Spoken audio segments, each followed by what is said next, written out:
Hello guys, this is Kamlesh Verma and welcome to Aurora IAS, and today we are going to start the last part of our economic series. That is, in this topic we are going to discuss with the social sector. ठीक है, social sector में हम चार चीज़ें discuss करने वाले हैं. ठीक है, सोशल सेक्टर में हम चार टॉपिक डिस्कस करेंगे. सबसे पहले हम डिस्कस करेंगे पॉवर्टी क्या होती है. ठीक है, इसके ऊपर अप्रॉक्सीमेटली 2 से 3 लेक्चर होंगे, नॉट मोर देन दैट. इसके बाद अनएम्प्लॉयमेंट होगी, अनएम्प्लॉयमेंट के बाद हेल्थ होगी, हेल्थ के बाद एजुकेशन आएगा. ठीक है, अब देखो यहाँ पर आप मुझसे हर चीज़ एक्सपेक्ट मत करना. ठीक है, बिकॉज एक्चुअली में this is not a part of economics as per my whims. ठीक है, as per my knowledge is not a part of economics, but कुछ स्टैब्लिश टीचर इसको अपनी इकोनॉमिक्स की सीरीज़ में पढ़ाते हैं. ठीक है, इकोनॉमिक्स सीरीज़ पढ़ाते हैं, तो आप हमारे ऊपर भी ऑब्लिगेशन बन गया है कि सर अगर आपने नहीं पढ़ाया तो आपने इकोनॉमिक्स कंप्लीट नहीं की. So in that way we are going to cover this part. ठीक है, बट काफ़ी कम लेक्चर होंगे, मुश्किल 7 से 8 लेक्चर होंगे. एजुकेशन भी होगा, हेल्थ भी होगा, अनएम्प्लॉयमेंट होगी, पॉवर्टी होगी, जो भी इकोनॉमिक्स के हिसाब से इंपॉर्टेंट होगा वो सारी चीज़ यहाँ पर डील करूँगा. मैं आपको यहाँ पर सोशल जस्टिस और सोसाइटी की तरह सब कुछ नहीं पढ़ाऊँगा. ठीक है, आप देखोगे मैक्सिमम जो चीज़ें हैं आपकी सोसाइटी में कवर होंगी, सोशल जस्टिस में कवर होगा. यहाँ पर कुछ खास का बनता नहीं है, बट फिर भी for the sense of completion I am going to take this chapter. Last year मैंने ऐसा कोई चैप्टर नहीं लिया था, इस बार भी अरोड़ा सर ने बोला कि आपको इस चैप्टर को पढ़ाना चाहिए, so I am here with this chapter. ठीक है, so before going to start this chapter I would like to tell you about our personal guidance programme. ठीक है, डायरेक्टली अरोड़ा सर के द्वारा रन किया जाता है. और अगर आपको कोई भी इश्यूज होता है regarding the joining of this program, so you can contact on these two numbers. And this time 35 plus students are writing means from our side and all have 100 plus marks. ठीक है, और जिसके proof आपको हमारे Telegram channel या फिर हमारी website पे मिल जाएंगे. और ये हमारी कुछ माइंड मैप बुक्स है जिनको आप परचेज कर सकते हैं from the Amazon and Flipkart for your revision and reference purposes. ठीक है, so now let us begin. सो हमारी बिगिनिंग होनी चाहिए पॉवर्टी को डिफाइन करने से कि भाई पॉवर्टी का मतलब क्या होता है, व्हाट इज दिस पॉवर्टी. ठीक है, देखो सबसे पहली बात तो अगर हम फिलोसफिकली बात करें या थोरेटिकली बात करें तो पॉवर्टी एक ऐसी इकोनॉमिक स्टेट होती है जहाँ पर कोई भी इंडिविजुअल या उसका परिवार या तो उसका इंडिविजुअल या उसका परिवार अगर अपनी कुछ बेसिक नीड्स को फुलफिल नहीं कर पा रहा है, अपनी बेसिक नीड्स को फुलफिल नहीं कर पा रहा है, उसको हम पॉवर्टी कहा जाता है. उसको हम पॉवर्टी कहते हैं और उस बंदे को हम पुअर कहते हैं. जैसे फॉर एग्जाम्पल अगर आपका कोई फ्रेंड है, ठीक है, आपका कोई फ्रेंड है और उसका फ्रेंड और आपकी उसकी जो फैमिली है, अगर वो डेली जो चीज़ें यूज़ करते हैं वो भी यूज़ नहीं कर पा रहा है, वो भी नहीं खरीद पा रहा है, तो हम उसको पुअर कहेंगे. अब डेली बेसिक नीड्स क्या होती है, जैसे फॉर एग्जाम्पल फूड, ठीक है, रोटी, कपड़ा, क्लोथिंग एंड मकान. रोटी, कपड़ा, मकान, ठीक है, हाउसिंग. तो जिसके पास ये रोटी, कपड़ा, मकान नहीं होता उस पर्सन को हम पुअर कह सकते हैं. मतलब इन शॉर्ट अगर आपको थोड़ा डेफिनेशन फॉर्म लिखना हो, सो ऐसी इकोनॉमिक स्टेट जहाँ पर कोई भी इंडिविजुअल और उसकी फैमिली अगर अपनी बेसिक नीड्स फुलफिल नहीं कर पा रहे, फॉर एग्जाम्पल रोटी, कपड़ा, मकान, तो उस चीज़ को हम पॉवर्टी कहेंगे. ठीक है, उस चीज़ को हम क्या कहेंगे, पॉवर्टी कहेंगे. ठीक है, समझ में आ गया. तो आप इस पॉवर्टी को कह सकते हैं it is also a social exclusion. ठीक है, अगर आपने देखा ये मैंने आपको सिर्फ और सिर्फ इकोनॉमिक्स के टर्म्स पे डिफाइन किया, लेकिन अगर आप देखोगे मोस्ट ऑफ सोसाइटीज़ में स्पेशली इन इंडिया ये जो पॉवर्टी है ना, that is not a economic exclusion. ठीक है, it is actually a social exclusion. ठीक है, सोशल एक्सक्लूजन मतलब हम उन्हें अपने मतलब इकोनॉमिक्स की वजह से बस बाहर नहीं रखते हैं, हम उन्हें अपनी सोसाइटी से भी बाहर रखते हैं. For example untouchables. ठीक है, the so called untouchables, they were poor because वो लोग अपनी बेसिक नीड्स भी फुलफिल नहीं कर पा रहे थे. ना ही उनके पास फूड था, ना ही क्लोथ था, ना हाउसिंग थी. और अल्टीमेटली हमने उनको अपने जो स्ट्रक्चर था, ठीक है, सोसाइटल स्ट्रक्चर, उससे भी बाहर फेंक दिया था निकाल के. ठीक है, तो poverty is not just an economic state, it is also a social exclusion state. ठीक है, तो इसको ध्यान रखना. ठीक है, social exclusion plus economic exclusion दोनों ही आपको पॉवर्टी में देखने को मिल जाएगा. ठीक है, समझ में आ गए. अब देखो वर्ल्ड बैंक के एक डेटा के हिसाब से 987 मिलियन लोग पुअर है. 987 मिलियन लोग पुअर है. ठीक है, और सबसे ज़्यादा maximum number of poor India में मिलते हैं. सबसे ज़्यादा maximum number of poor India में मिलते हैं. आप देखो 130 करोड़ का 21% निकाल के देख लो, ऑटोमेटिकली हमारे यहाँ पर सबसे ज़्यादा मैक्सिमम पुअर निकल के आ जाएंगे. ठीक है, अब ये जो ये लोग जो डेटा देते हैं, ठीक है, इनके हिसाब से वर्ल्ड के हिसाब से हमारे यहाँ पर 50% ऑफ द पॉवर्टी है. ठीक है, अगर आप एमपीआई के हिसाब से जाए तो. ठीक है, 50% अब एक हट के 42 और 38% के आसपास पहुँच गई है. लेकिन हमारे इंडिया का आंकड़ा ये मानता है कि हमारे सिर्फ और सिर्फ 21% ऑफ द पुअर है. ठीक है, चाइना में सिर्फ और सिर्फ 6% ऑफ द पॉवर्टी. अगर आप 1980s में देखोगे या 1975 के आसपास देखोगे, इंडिया और चाइना दोनों में पॉवर्टी लगभग सेम थी. और आज देखो इंडिया में आज भी 21% है और चाइना में 6% है. This is the greatness of China कि भैया उन्होंने अच्छा काम किया है. ठीक है, पॉवर्टी को एरेडिकेट करने में. सो जो पॉवर्टी है, ठीक है, सो अब इसका डिफरेंस क्या है, देखो मतलब ये चीज़ ये बताता है, फैक्ट ये बताता है भैया हर कंट्री अपने तरीके से पॉवर्टी को कैलकुलेट करती है। जैसे फॉर एग्जांपल अगर इंडिया में कोई बंदा डेली का आप कह सकते हैं 40 रुपये कमा रहा है, ठीक है 40 रुपये कमा रहा है, तो he is not a poor. लेकिन वर्ल्ड बैंक के हिसाब से अगर सेम बंदा 60 मतलब $1 कमा रहा है तो he is not a poor. मतलब इन शॉर्ट यहाँ पर 70 रुपये की पॉवर्टी लाइन है और यहाँ पर 40 रुपये की पॉवर्टी लाइन है। तो हर कंट्री और हर ऑर्गेनाइजेशन अपने हिसाब से पॉवर्टी को डिफाइन करते हैं। हर कंट्री और हर ऑर्गेनाइजेशन अपने हिसाब से पॉवर्टी को डिफाइन करते हैं। सो this is little bit of introduction about what is poverty, कि भाई पॉवर्टी एक इकोनॉमिक स्टेट है जिसमें इंडिविजुअल और फैमिली अपनी जो बेसिक नीड्स है फुलफिल नहीं कर पाती है। लेकिन it is also a social exclusion, कि भाई इन्हें सिर्फ इकोनॉमिक सेंस पे नहीं सोशल सेंस पे भी बाहर रखा जाता है, स्पेशली इन इंडिया।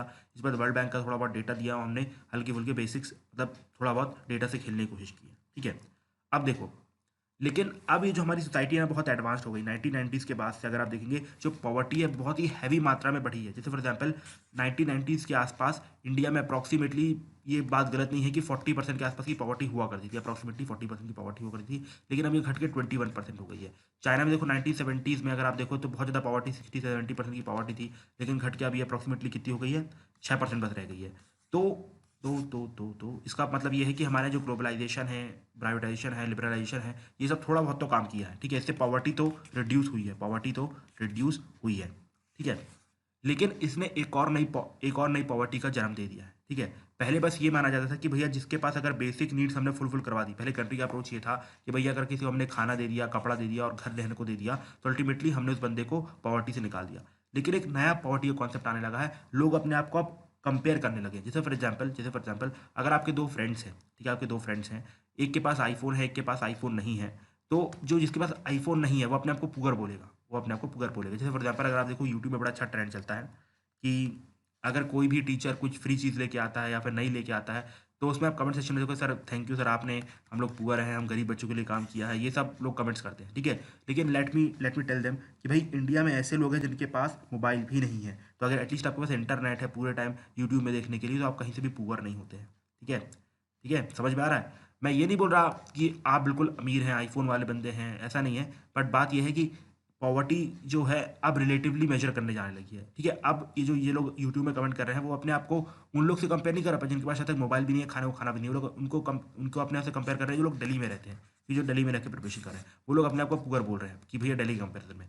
तो यहाँ पर एक नया टर्म लेके आया है पॉवर्टी का, जिसको हम कहते हैं रिलेटिव पॉवर्टी, ठीक है। जो पॉवर्टी में आपको डिफाइन की, वो रिलेटिव पॉवर्टी मतलब you are comparing yourself with someone, ठीक है, विद समवन एल्स, ठीक है। अब देखो इस टॉपिक के रिगार्डिंग कोई कमेंट मत करना, बस मैंने आपको एक्सप्लेन करने के लिए बताया था, बाकी मैं सबकी कंडीशन समझता हूँ, ऐसी बात नहीं है। लेकिन आप देखो यहाँ पर कंपैरिजन हो रहा है ना, क्या आप अपने आप को डेलीइट से कंपेयर कर रहे हो, हम लोग दिल्ली वाले बंदे से कंपेयर कर रहे हैं, भैया मेरे पास दिल्ली में रहने का पैसा नहीं, इसलिए मैं यूट्यूब से पढ़ रहा हूँ यहाँ पर, ठीक है, पैसे नहीं है, हम लोग पढ़ा रहे हैं, सब काम हो रहा है फ्री में, ठीक है। तो इस चीज़ में आप आपको कंपेयर कर रहे हो, ठीक है। लेकिन आप इतना तो मानते हो ना कि आप उन लोगों से ज़्यादा अमीर हो जिनके पास लॉकडाउन में खाने को खाना भी नहीं था, जो लोग भूखे पेट मर गए, उनसे तो कंपेयर कर सकते हो ना यार, है ना। तो in short you are richer than them but you are poor than those who are studying in Delhi, ठीक है। तो इन शॉर्ट ये कहते हैं रिलेटिव पॉवर्टी, मतलब you are comparing yourself to the rich one, ठीक है। इसको हम रिलेटिव पॉवर्टी कहते हैं। और इसका जो ट्रेंड है ये डेवलप्ड सोसाइटी में सबसे ज़्यादा देखने को मिलता है। अगर देखोगे कि जो डेवलपिंग कंट्रीज़ हैं वहाँ पर एब्सोल्यूट पॉवर्टी ज़्यादा देखी जाती है। एब्सोल्यूट पॉवर्टी मतलब जो अभी हमने डिफाइन की, भैया ऐसी इकोनॉमिक स्टेट जहाँ पर फैमिली और इंडिविजुअल के पास बेसिक नीड्स फुलफिल करने के पैसे भी नहीं है। जैसे for example food, cloth, housing, ठीक है। ये आप देखोगे मैक्सिमम डेवलपिंग कंट्रीज में होता है, बिकॉज अभी भी डेवलपिंग कंट्रीज में पॉवर्टी बहुत ज़्यादा है, जिसको हम एब्सोल्यूट पॉवर्टी कहते हैं। लेकिन डेवलप कंट्रीज में एटलीस्ट सबके पास बेसिक नीड्स फुलफिल हो चुकी है, सरकार ने इतना काम तो कर ही दिया है, तो वहाँ पर रिलेटिव पॉवर्टी ज़्यादा बढ़ रही है, ठीक है। रिलेटिव पॉवर्टी वहाँ पर ज़्यादा बढ़ रही है, ठीक है, समझ में आया, ठीक है। अब देखो भाई इंडिया में इतनी पॉवर्टी क्यों है, मतलब हमारे आज़ादी के लगभग 70 से 72 साल हो चुके हैं, लेकिन आज भी हमारे यहाँ अगर आप देखो तो पॉवर्टी इतनी ज़्यादा है। उसके रीजंस क्या है, देखो सबसे बड़ा रीज़न है कि भाई हमारी जो पॉपुलेशन है वो लगातार बढ़ रही है, ठीक है। हमारी जो पॉपुलेशन है वो लगातार बढ़ रही है, ठीक है। पिछले 45 साल में लगभग ये 2.25% पर ईयर के हिसाब से बढ़ी है, और पिछले डिकेड में भी लगभग इसी हिसाब से कुछ बढ़ी है, ठीक है। अब आप ये सोचो कि गवर्नमेंट यहाँ से एफर्ट मार रही है, ठीक है, गवर्नमेंट यहाँ से एफर्ट मार रही है कि भाई हम यहाँ से आपको ये एजुकेशन देंगे, हेल्थ देंगे, ये देंगे, वो देंगे, तो गवर्नमेंट अपने हिसाब से जितना हो रहा है उतना पैसा लगा रही है। लेकिन आप यहाँ पर इसको बेस को भी बढ़ाते जा रहे हो, तो गवर्नमेंट कितना टॉलरेट करेगी यार, मतलब गवर्नमेंट की भी लिमिट है। आप जितनी पॉपुलेशन बढ़ाओगे उतने आपको कम बेनिफिट्स मिलेंगे, तो इन शॉर्ट आप पुअर रहोगे। जैसे फॉर एग्जाम्पल अगर आप एक स्कीम समझो, ठीक है, जैसे फॉर एग्जाम्पल गवर्नमेंट ने पीएम किसान स्कीम लाई, ठीक है, पीएम किसान स्कीम लाई। मैं सिर्फ एक हाइपोथेटिकल एग्जांपल बना के दे रहा हूँ जिससे आपको समझ में आए कि कैसे पॉपुलेशन पॉवर्टी को बढ़ा रही है, ठीक है। आप देखो पीएम किसान स्कीम आई, ठीक है, पीएम किसान स्कीम सारे के सारे फार्मर्स के लिए आई, ठीक है, फार्मर्स 100 थे, ठीक है। अब पीएम किसान स्कीम सबको शुरू-शुरू में आई, मतलब सब अच्छा था, ₹6000 हर 100 फार्मर को मिल रहे थे। लेकिन धीरे-धीरे पॉपुलेशन बढ़ गई, मतलब इनके बच्चे हुए, फिर 200 फार्मर हो गए, 300 फार्मर हो गए, 400 फार्मर हो गए। तो इन शॉर्ट भैया गवर्नमेंट की भी लिमिट होगी ना सिर्फ यहाँ तक पैसे देने की, तो इन शॉर्ट गवर्नमेंट सिर्फ 200 लोगों को पैसे देगी। लेकिन बाकी 200 लोग को क्या? ये लोगों के पास पैसे नहीं, तो in short they will become poor. तो जितनी पॉपुलेशन बढ़ाओगे, उतनी ज़्यादा पॉवर्टी बढ़ेगी, इसलिए पॉपुलेशन कंट्रोल करो, ठीक है, पॉपुलेशन को कंट्रोल किया जाए। बिकॉज़ लगातार डिमांड बढ़ती जाएगी, गवर्नमेंट उसको फुलफिल नहीं कर पाएगी, गवर्नमेंट के पास भी अपनी पॉसिबिलिटी है, ठीक है। और एक सबसे बड़ा रीज़न जो हमारे पॉवर्टी का माना जाता है वो है एग्रीकल्चर, ठीक है। आप देखोगे कि हमारे यहाँ पर एग्रीकल्चर का कंट्रीब्यूशन सिर्फ और सिर्फ 16% टू 17% है जीडीपी में, ठीक है। 16% टू 17% कंट्रीब्यूशन है जीडीपी में, और हमारी लगभग 45 से 47% of the population is dependent on it. आप इस डेटा को एलाबरेट कर सकते हो? नहीं कर सकते, कोई बात नहीं, लेट मी एलाबरेट। देखो, 16% टू 17% ऑफ जीडीपी का मतलब ये है कि अगर हमारा देश 100 रुपये कमा रहा है, ठीक है, अगर हमारा देश 100 रुपये कमा रहा है, तो इसमें से 16 रुपये जो कमाए जा रहे हैं वो एग्रीकल्चर के द्वारा कमाए जा रहे हैं, ठीक है। जो सर्विसेज हैं वो 55% कॉन्ट्रीब्यूट करती है, मतलब सर्विसेज 55 रुपये कमा रही है, ठीक है। उसी प्रकार से वो जो भी मैन्युफैक्चरिंग का होगा वो निकालेगा, ठीक है। हमारा फोकस एग्रीकल्चर में है। तो आप देखो 100 रुपये में से 16 रुपये जो कमाए जा रहे हैं वो एग्रीकल्चर के द्वारा कमाए जा रहे हैं। लेकिन इसमें पॉपुलेशन डिपेंडेंट है कितनी? 45 लोगों की। मान लो हमारे यहाँ पर 100 लोग हैं और 45 लोग यहाँ पर लगे हुए हैं। तो आप देखो क्या 16 लोग को 45 रुपये अगर आप डिस्ट्रीब्यूट करोगे तो उनका भला होगा? बिल्कुल भी नहीं, बिल्कुल भी नहीं, ठीक है। बिकॉज ये बढ़ता भी जाएगा धीरे धीरे, 45%, 47%। और यही रीज़न है कि हमारे यहाँ पर पॉवर्टी एरेडिकेट नहीं हो रही है, और गवर्नमेंट उस लेवल पे एफर्ट नहीं मारी जिस लेवल पे गवर्नमेंट को एफर्ट मारने चाहिए, ठीक है। अगर आपको ये देखना चाहिए कि भाई अगर आपको एग्रीकल्चर से लोगों का खुशहाल करना है, तो सिंपल सी बात ये है कि आप एग्रीकल्चर का या तो मात्रा बढ़ा दो, लेकिन वो बढ़ेगी नहीं, बिकॉज वो इकोनॉमिक्स नहीं कहती है, ठीक है। आपको समझ में आएगा कैसे? तो सिंपल सी बात है, आप ये जो बचे हुए लोग हैं, मतलब यहाँ पर सिंपल सी बात है, आप 16 लोग रखो, 45 माइनस 16 जितने भी बचते हैं उनको आप मैन्युफैक्चरिंग में कन्वर्ट कर दो, सर्विस में डाल दो। लेकिन ये भी गवर्नमेंट नहीं कर पा रही है। यही एक रीज़न है कि हमारे पर पॉवर्टी खत्म नहीं हो रही। तो गवर्नमेंट की ज़्यादा बड़ी मिस्टेक है। भैया ये जो 45 लोग हैं, सिंपल सी बात है यार, 16 रुपये में कैसे खाएंगे? आपको ये जो बचे हुए लोग हैं, जो 16 रुपये में 16 रुपये को खाने दो, 1 रुपये सबको मिलने दो, और जो बचे हुए लोग उसको मैन्युफैक्चरिंग में कन्वर्ट करो। लेकिन गवर्नमेंट के यहाँ पर इंडस्ट्री स्टैब्लिश हो नहीं पा रही है, गवर्नमेंट में दम ही नहीं आ रही है, तो क्या कर सकते हैं इस पर? तो ये है दूसरा बड़ा कॉज ऑफ पॉवर्टी, ठीक है। अब आप ये देखो, अब सिंपल सी बात है, अब हमारे यहाँ पर कि डिसगाइज्ड अनएम्प्लॉयमेंट बहुत बढ़ रहा है, ठीक है। डिसगाइज्ड अनएम्प्लॉयमेंट बहुत बढ़ रहा है, मतलब हमारे यहाँ पर अंडर यूटिलाइज्ड रिसोर्सेज रहते हैं। जैसे फॉर एग्जांपल हमारे यहाँ एक काम, ठीक है, एक काम जिसको सिर्फ 2 लोग कर सकते हैं, जैसे फॉर एग्जांपल एग्रीकल्चर में अगर आप मशीन लगाओ तो एक किसान ही पूरा खेत आराम से संभाल सकता है, लेकिन उसमें 10-10 लोग लगे रहते हैं, ठीक है। तो आप जो रिसोर्सेज है उसको ढंग से यूटिलाइज नहीं कर रहे हो, इसलिए भी आपकी पॉवर्टी खत्म नहीं हो रही। फॉर एग्जाम्पल अगर आप देखो एक खेत है, ठीक है, वहाँ पर अगर आप मशीन लगा लेते हो तो आप 100 रुपये बहुत आराम से अर्न कर सकते हो, ऐसा मान लो, ठीक है।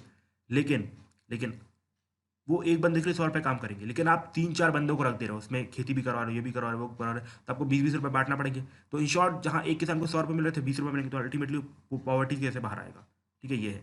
इसके बाद अगला इंपॉर्टेंट पॉइंट आता है इकोनॉमिक डेवलपमेंट का, ठीक है। अब हमारे यहाँ जिस रेट पे इकोनॉमिक ग्रोथ होनी चाहिए उस रेट पे इकोनॉमिक ग्रोथ हुई नहीं, ठीक है। मैंने आपको ऑलरेडी बताया था, जैसे इकोनॉमिक ग्रोथ बढ़ती है, जैसे इकोनॉमिक ग्रोथ बढ़ती है तो प्रोडक्शन बढ़ता है। जब प्रोडक्शन बढ़ता है तो क्या होता है कि कंपनी वाले प्रोडक्शन बढ़ा रहे हैं, मतलब लेबर की जरूरत पड़ेगी, तो ज़्यादा इंप्लॉयमेंट मिलेगी, ज़्यादा इंप्लॉयमेंट मिलेगी मतलब ज़्यादा लोगों को पैसे मिलेंगे, और अल्टीमेटली वो लोग पॉवर्टी से बाहर आ जाएंगे। लेकिन यहाँ पर ऐसा होने नहीं दे रहे आप, यहाँ पर ऐसा आप होने नहीं दे रहे हैं, ठीक है। तो ये दूसरी बड़ी प्रॉब्लम आती है, ठीक है। इसके बाद लगातार इंडिया में प्राइस राइज होते रहते हैं। आप देखो अनियन के प्राइस 100 रुपये बढ़ जाते हैं यार, मतलब हम जैसी मिडिल क्लास के लिए लेना प्रॉब्लम हो जाती है, लोअर मिडिल क्लास के लिए। और फिर तो जो बेचारे गरीब लोगों को क्या होता होगा, वो तो बेचारे प्याज ही अपनी डाइट से हटा देते हैं। आप देखो होटल वाले, फुल्की वाले सब प्याज बंद कर देते हैं। तो ये जो लगातार प्राइस राइज होता है, प्राइस स्टेबिलिटी नहीं रहती, वॉलेटिलिटी रहती है, उससे भी पॉवर्टी में लोग आते जाते रहते हैं, ठीक है। जैसे मान लो फॉर एग्जाम्पल ये ग्राफ है, ये पॉवर्टी लाइन है, ठीक है। अब मान लो एकदम से प्राइस कम है तो अभी आप पॉवर्टी लाइन के ऊपर हो, लेकिन जब से प्राइस बढ़ जाएगा तो आप पॉवर्टी लाइन के नीचे जाओगे, इस तरीके से, ठीक है। तो ये चीज़ भी हमारे यहाँ चलती रहती है। और सबसे अनएम्प्लॉयमेंट सबसे बड़ा फैक्टर है कि भाई हमारे जब फैक्ट्रीज ही नहीं है, गवर्नमेंट भी इंफ्रास्ट्रक्चर में उतना इन्वेस्ट नहीं कर रही, तो जब लोगों को एम्प्लॉयमेंट मिलेगी नहीं तो भाई आप बताओ, जब प्रोडक्शन बढ़ेगा नहीं तो लोगों के हाथ में पैसा आएगा कैसे, ठीक है। पैसा आएगा तभी तो वो लोग पुअर हों, मतलब पुअर से रिच होंगे ना, तो ऐसा कुछ हो नहीं रहा है, ठीक है। और ऊपर से साथ ही साथ अब आप ही बताओ कि हमारे यहाँ फैक्ट्रीज और आप कह सकते हैं कि इंफ्रास्ट्रक्चर डेवलप क्यों नहीं हो रहा। बिकॉज पहली बात तो ये है कि हमारे यहाँ पर गवर्नमेंट बैंक से लोन प्रोवाइड करवा नहीं पा रही है एंटरप्रेन्योर्स को। जो नए एंटरप्रेन्योर आ रहे हैं उनको बैंक से लोन नहीं मिल रहा, क्यों? बिकॉज बैंक में ऑलरेडी एनपी है और गवर्नमेंट तो सॉल्व कर नहीं कर पा रही है। तो इन शॉर्ट जब आप एंटरप्रेन्योर को लोन नहीं दोगे तो वो आगे फैक्ट्री कैसे लगाएगा, तो ये भी आपकी एक बड़ी प्रॉब्लम है। इसके बाद कुछ सोशल फैक्टर जो हमारे यहाँ हमेशा बने रहते हैं, जैसे फॉर एग्जांपल अगर आप देखोगे कि भाई कास्ट के लोगों को नहीं देंगे, फॉर एग्जांपल आज भी देखोगे जो कुछ लोग हैं अपने जो घर है कास्ट के बेसिस पे दे दें, अगर आप हमारी कास्ट के तो आपको घर मिलेगा वरना नहीं मिलेगा। इसके बाद अगर आप देखो जैसे कि लड़कियों को मतलब प्रॉपर्टी नहीं मिलती है, लड़कियों को मिले तो वो भी अच्छे से प्रोडक्टिविटी अपनी आगे बढ़ा पाएंगे। कुछ ट्रेडिशन है कि भैया हमारे यहाँ पर ये वाला काम नहीं किया जाता है, तो इन सब वजह से भी हमारा पॉवर्टी घटती, मतलब पॉवर्टी नहीं घटती। फॉर एग्जाम्पल अगर आप किसी बंदे को बोल दोगे, जैसे कोई हायर कास्ट का है, जैसे सो कॉल्ड हायर कास्ट का, अगर उसको बोल दो भाई ये वाला आप काम कर दो मोची वाला, आपको इतने पैसे मिल जाएंगे, वो नहीं करेगा। तो ये भी एक रीज़न है कि भैया मतलब कुछ ऐसे ट्रेडिशन है जो कि हमको ये वाले काम करने नहीं देते हैं, ठीक है, जिसकी वजह से पॉवर्टी रिड्यूस नहीं हो पाती है। और अल्टीमेटली हमारा जो कॉलोनाइजेशन की लेगेसी है, ठीक है, कॉलोनाइजेशन की लेगेसी है, ब्रिटिश ने हमारे यहाँ से इतना एक्सट्रैक्ट कर लिया ना कि अब मतलब उस चीज़ को खड़ा करना लगभग बहुत मुश्किल टाइप का काम है। तो धीरे धीरे हमारी पॉलिटिकल क्लास भी कर रही है, उसमें भी ये लोग नया नया तमाशा कर देते हैं, जिसकी वजह से हमारे पास पॉवर्टी खत्म नहीं हो रही। तो these are the major reason of causes of poverty, ठीक है, कि हमारे यहाँ पर पॉवर्टी खत्म नहीं हो पा रही है, ठीक है। अब देखो, अभी तक मैंने आपको बताया कि भैया कि पॉवर्टी का मतलब क्या होता है, रिलेटिव पॉवर्टी क्या होती है, कॉज ऑफ पॉवर्टी क्या होती है। लेकिन भैया ये डिफाइन कौन करता है पुअर कौन है यार? मतलब अगर आप अमेरिकन को मुझसे कंपेयर करो तो भाई मैं तो पुअर बन जाता हूँ, बिकॉज मेरे पास अमेरिकन के मुकाबले कुछ है ही नहीं। तो अल्टीमेटली कुछ बेस लाइन होगी ना, बेस लाइन। तो minimum level below which an individual is concern as poor is called as poverty line, ठीक है, is called as poverty line. मतलब ये कि हम ये जो poverty line will vary from country to country and organisation to organisation, आपको already बता चुका हूँ। जैसे कि WTO ने बोल दिया कि भैया अगर हमारे हिसाब से कोई अगर $1 से पैसे कम कमा रहा है, कोई $1 1 पॉइंट समथिंग कुछ है, अगर उससे पैसे कम कमा रहा है तो हमारे लिए पुअर है। लेकिन इंडिया ने बोला कि अगर हमारे यहाँ 50 रुपये से अगर कोई डेली का कम कमा रहा है तो हमारे लिए पुअर है, ठीक है। तो पॉवर्टी लाइन मतलब एक मिनिमम स्टैंडर्ड है, मतलब मिनिमम थ्रेशोल्ड है। अगर आप उसके नीचे हो तो आप पुअर माने जाओगे, ठीक है, उसके नीचे अगर आप पुअर माने जाओगे, ठीक है।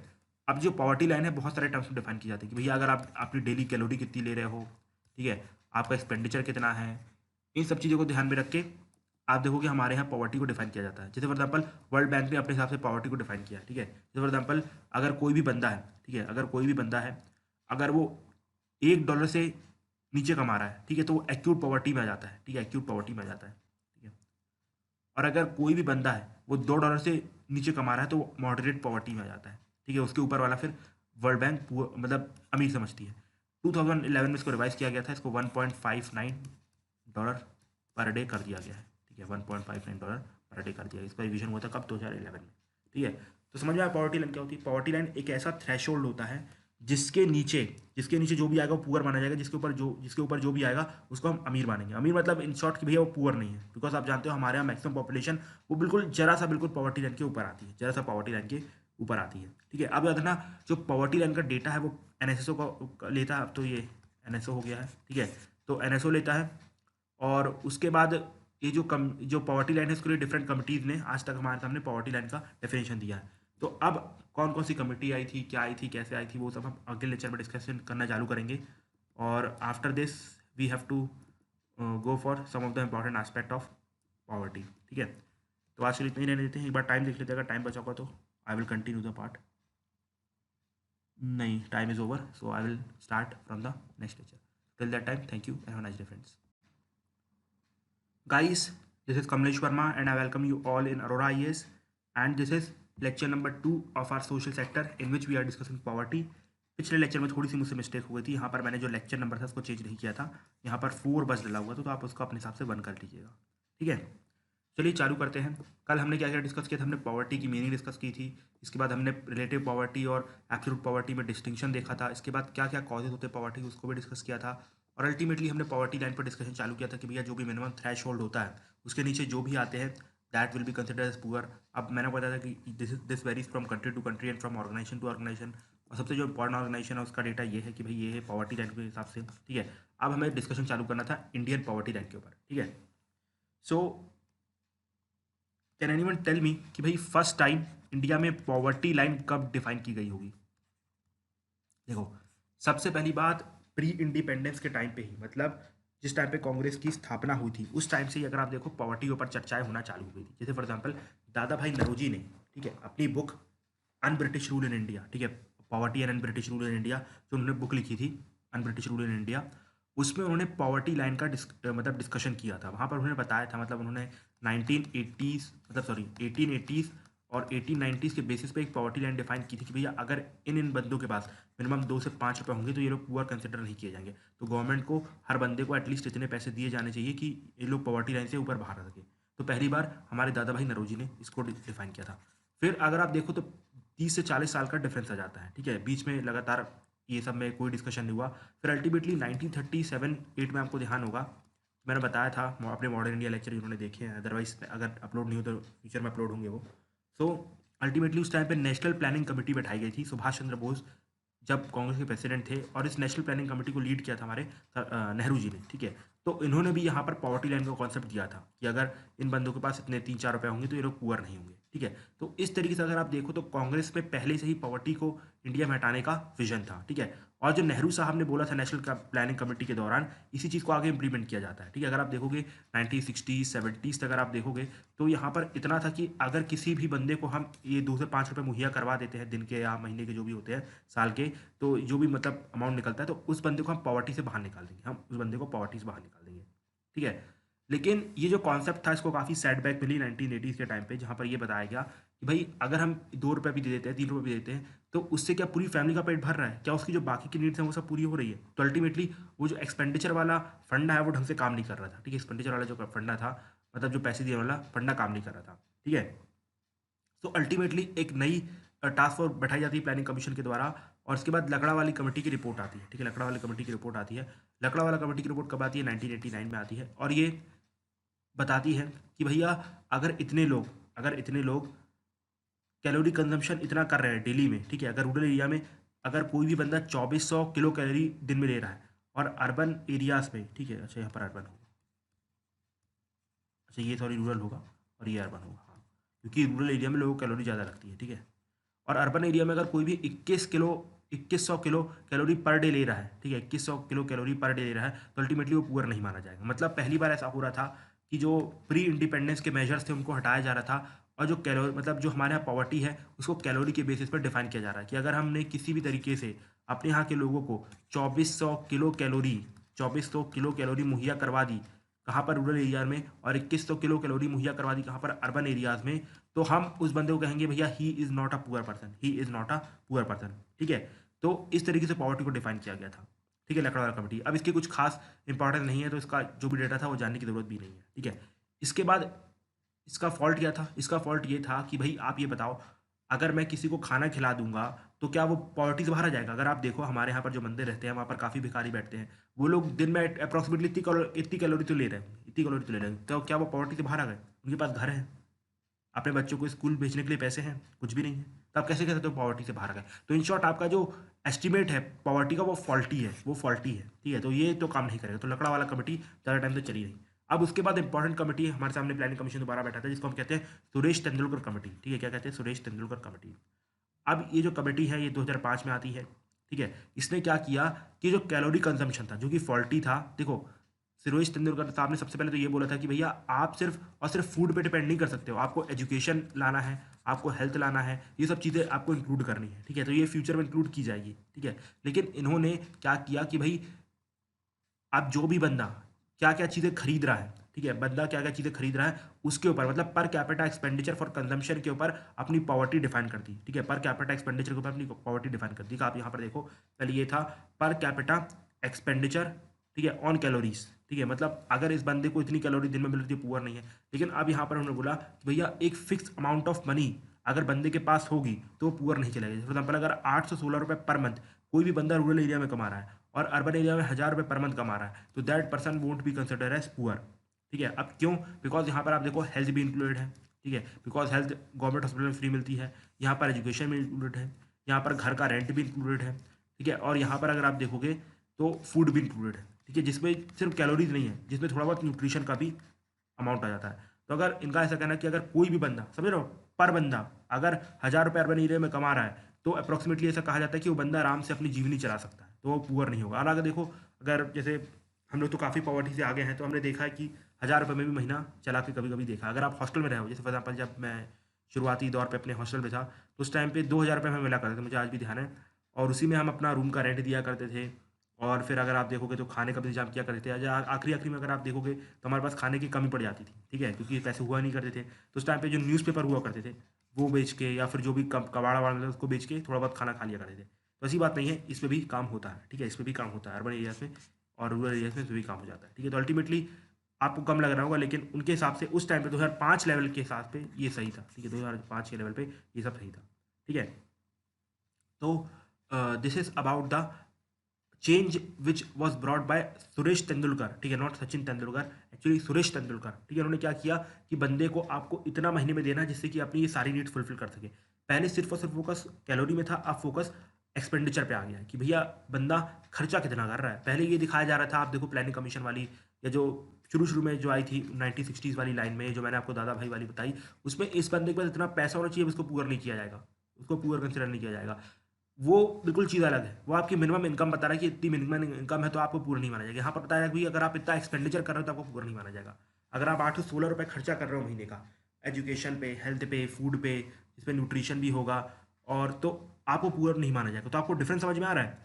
जो हमारे लकड़ा वाले के पहले था, जो लकड़ा वाले के पहले था, वहाँ पर आपको बेसिक मिनिमम इनकम दी जा रही थी। फॉर एग्जाम्पल मैंने आपको डेली के 2 रुपये दे दिए, तो मैं बोल रहा हूँ आप पुअर नहीं हो, ठीक है, भले आपने कहीं पर भी खर्चा किया नहीं किया कोई फर्क नहीं पड़ता। इसके बाद लोगों ने बोला कि नहीं यार, यहाँ पर जो प्रॉब्लम की बात है, बिकॉज लोगों को सफिशिएंट फूड मिलना चाहिए, ठीक है, लोगों को सफिशिएंट फूड मिलना चाहिए, तो हमने कैलोरी वाला फंडा लेके आया, लेकिन वो भी फॉल कर गया, वो उसमें भी फॉल्टीनेस थी। इसके बाद हमने तेंदुलकर साहब को लेके आया, तेंदुलकर साहब ने बोला कि भैया आप उनसे एक्सपेंडिचर करवाओ, ठीक है, किस पे, हेल्थ पे, एजुकेशन पे इतना। अगर कोई बंदा 816 रुपये का मिनिमम एक्सपेंडिचर कर रहा है हेल्थ पे, एजुकेशन पे, फूड पे, तो बंदा पुअर नहीं माना जाएगा। तो ये हमारे सुरेश तेंदुलकर साहब की कमेटी की रिकमेंडेशन थी, और उसके हिसाब से अगर आप देखोगे तो हमारे यहाँ पर 21.9% लोग पुअर रह गए, जिसका बहुत ज़्यादा हैवी क्रिटिसिज्म हुआ था, बिकॉज उससे पहले लकड़ा वाला के हिसाब से हमारे पर पॉवर्टी अगर आप देखो तो 40 से 45% के आसपास थी, और गवर्नमेंट ने इतनी जल्दी 21.9% में लेके आए, ये थोड़ा सा लोगों को गलत लगा, ठीक है। तो उसके खिलाफ थोड़ा बहुत प्रोटेस्ट भी हुआ था। अब जब प्रोटेस्ट होगा तो सिंपल सी बात है, एक नई कमेटी बैठेगी, ठीक है, नई कमेटी बैठेगी। तो हमने एक नई कमेटी बनाई जिसका नाम था सी रंगराजन कमेटी। क्या नाम था? सी रंगराजन कमेटी, ठीक है, सी रंगराजन कमेटी। और इन्होंने क्या किया, आप देखो यहाँ पर, अगर आप देखो जो एक्सपेंडिचर है वो पर बंदा कर रहा है, ठीक है, जैसे आप कर रहे हो, मैं कर रहा हूँ, आपकी पूरी फैमिली नहीं कर रही 800,000 रुपये, ठीक है। तो अब यहाँ पर हमारे जो सी रंगराजन साहब हैं, सी रंगराजन साहब ने क्या किया कि इस पर कैपिटा एक्सपेंडिचर को फैमिली एक्सपेंडिचर में कन्वर्ट कर दिया। किस में कन्वर्ट कर दिया? फैमिली एक्सपेंडिचर में कन्वर्ट कर दिया। आपको बता दूं, इनकी जो रिपोर्ट की रिकमेंडेशन है उसको एक्सेप्ट नहीं किया गया है, तो अभी भी एप्लीकेबल जो है वो पर कैपिटा वाली एक्सपेंडिचर है, मतलब पर कैपिटा एक्सपेंडिचर वाली रिपोर्ट एक्सेप्टेड है बाय सुरेश तेंदुलकर। तो याद रखना ये एक्सेप्टेड नहीं है, इसका रीजन भी बताऊंगा क्यों एक्सेप्टेड नहीं है। देखो, अब यहाँ पर उन्होंने क्या किया, उन्होंने बोला कि भाई अगर कोई भी फैमिली है, अर्बन एरिया में रहती है, अगर वो फैमिली ऑफ 5 है, मतलब 3 बच्चे हैं, एक मम्मी पापा है, तो अगर वो लोग महीने के 7,035 रुपये कमा रहे हैं तो वो लोग पुअर नहीं है। पहला तो ये बोला। अगर कोई 5 बंदों की फैमिली है रूरल एरिया में, अगर वो 48 रुपये पर महीना कमा रही तो पुअर नहीं है, ठीक है, वो लोग पुअर नहीं है। ये उन्होंने अपनी नई रिकमेंडेशन बता दी, ठीक है। याद है ना, फैमिली एक्सपेंडिचर पे। अब आप लोग बोलोगे भाई उसमें कौन सा बड़ा काम कर दिया, ऐसा ही बाकी नेताओं ने भी बोला था सी रंगराजन साहब को, भैया आपने कौन सा बड़ा काम कर दिया। यहाँ पर अर्बन एरियाज को 1,000 रुपये पर मंथ, 1,000 रुपये दे रहे थे एक बंदे को, अब 5 की फैमिली कर दो 5,000 हो गए, तो आपने शॉर्ट क्या किया, बस 2,000 रुपये बढ़ा दिया। तो इन शॉर्ट आपने कौन सा बड़ा काम कर दिया यार, ये तो मेरे को बोलते मैं भी कर देता कि हाँ भाई प्राइस ही तो बढ़ाना था। अब उन्होंने बोला, जो बाकी नेताओं थे, सुनो मूर्खों, ठीक है, आपने पढ़ी नहीं है इकोनॉमिक्स, आपको सिर्फ आती है राजनीति, वो भी गंदी वाली। अब मैं आपको इकोनॉमी ऑफ स्किल्स का कॉन्सेप्ट बताता हूँ। इकोनॉमी ऑफ स्किल्स क्या बोलती है, अब आप समझने की कोशिश करना, अगर जो भी दिल्ली में रहते हैं वो अच्छे से समझेंगे। 20,000 रुपया आपका खर्चा होता है महीना में करोल बाग रहने का, ठीक है, करोल बाग रहने का 20,000 रुपया का खर्चा होता है। कितने का? 20,000 रुपया का। 10,000 रुपये का होता है रूम रेंट, 2,000 रुपये आता है बिल, इसके बाद 1,000-1,200 रुपये लग जाते हैं मैगजीन और बाकी चीज़ों के, 1,000 रुपये दिल्ली घूमने के महीने के लग जाते हैं, और इसके बाद और भी जो बकवास की चीज़ें होती हैं, खाना पीना, ये सब लगा लोगों के, आपके 20 से 22 हज़ार रुपये का बजट बन जाता है। लेकिन मैं आपको बता दूं, आपकी फैमिली, अगर आप लोअर मिडिल इनकम क्लास को बिलोंग करते हो लाइक मी, और अपर मिडिल क्लास इनकम को बिलोंग करते हो लाइक यू, तो आपकी जो फैमिली, पूरी फैमिली है वो 20,000 रुपये में खाती है। आपके यहाँ पर 4 से 5 हज़ार रुपये का राशन आ जाता है, ठीक है, 1 से 1,500 रुपये का बिजली का बिल आ जाता है, एसी भी चलता है तो मुश्किल से 3,000 रुपये आ जाएगा, ठीक है। और उसके बाद अगर आप देखोगे तो राशन हो गया है, खाना हो गया है, आपके जो खर्चे हुए महीने के वो भी हो गए। अल्टीमेटली 20,000 रुपये में आपकी फैमिली भी खा रही है, 20,000 रुपये में एक बंदा खा रहा है। आप देखो यहाँ पर मैं आपको पर्सनली बताऊँ, हमारी फैमिली में तो मुश्किल से 14,000 रुपये का खर्चा होता है, बिकॉज हमारी फैमिली में सिर्फ 4 ही लोग हैं, तो 14,000 रुपये का खर्चा होता है, जो भी हमारा बेसिक नीड्स है इस 14,000 रुपये में फुलफिल हो जाती है, ठीक है। अब एक बंदा 20,000 रुपये खर्चा कर रहा है और एक बंदा यहाँ पर काम कर रहा है, तो इन शॉर्ट आपको चीज़ समझ में आ रही है कि अगर सब लोग साथ में मिलके उतने ही पैसे में खा सकते हैं जितना एक बंदा मतलब एक सेक्टर में खा रहा है। जैसे फॉर एग्जाम्पल 20,000 रुपये से एक फैमिली का भी पेट चल सकता है, 20,000 रुपये से एक बंदे का भी पेट चल सकता है। तो यहाँ पर उन्होंने यही कॉन्सेप्ट लगाया था, कि भैया यहाँ पर जो मैंने बोला है कि इकोनॉमी ऑफ स्केल्स आपको लगाना है, मतलब पूरी फैमिली कितना कंजम्पशन कर रही है। अब अगर आप देखो 7,035 रुपये, ठीक है, अगर मैं पूरी एक फैमिली के मान रहा हूँ, तो इसमें यहाँ पर जो राशन आएगा वो 2,000 रुपये में सबके लिए जाएगा, 5 लोगों के लिए जाएगा, या 1,500 रुपये में जाएगा। यहाँ पर बिजली का बिल भर दिया जाएगा, एजुकेशन में भी अच्छा सा खर्चा हो जाएगा, हेल्थ में भी अच्छा सा खर्चा हो जाएगा। तो इन शॉर्ट 7,035 में पूरी फैमिली खा लेगी। और यही 7,035 अगर आप दिल्ली जैसी सिटी में रहोगे या कहीं पर भी रहोगे तो एक बंदे को भी कम पड़ जाते हैं। ठीक है, अगर आप गुड़गांव वाले एरिया में रहो 7 से 8 हज़ार रुपये का खर्चा हो जाता है। ठीक है, और यही 7 से 8 हज़ार रुपये में गाँव में लोगों का काम हो जाता है। तो आप समझ में आया डिफरेंस क्या है। यहाँ पर वो फैमिली की बात करें, फैमिली कितना कंजम्पशन कर रही है। ठीक है, आप यहाँ पर अकेले का 7 से 8 हज़ार रुपये खर्च करोगे और एक ही बंदा खाएगा। यहाँ पर पूरी फैमिली भी 7-8 हज़ार रुपये में खा लेती है यार। आप दिल्ली वाला एग्जाम्पल जानो, 20-20 हज़ार रुपये में आपका घर भी चलता था वहाँ पर।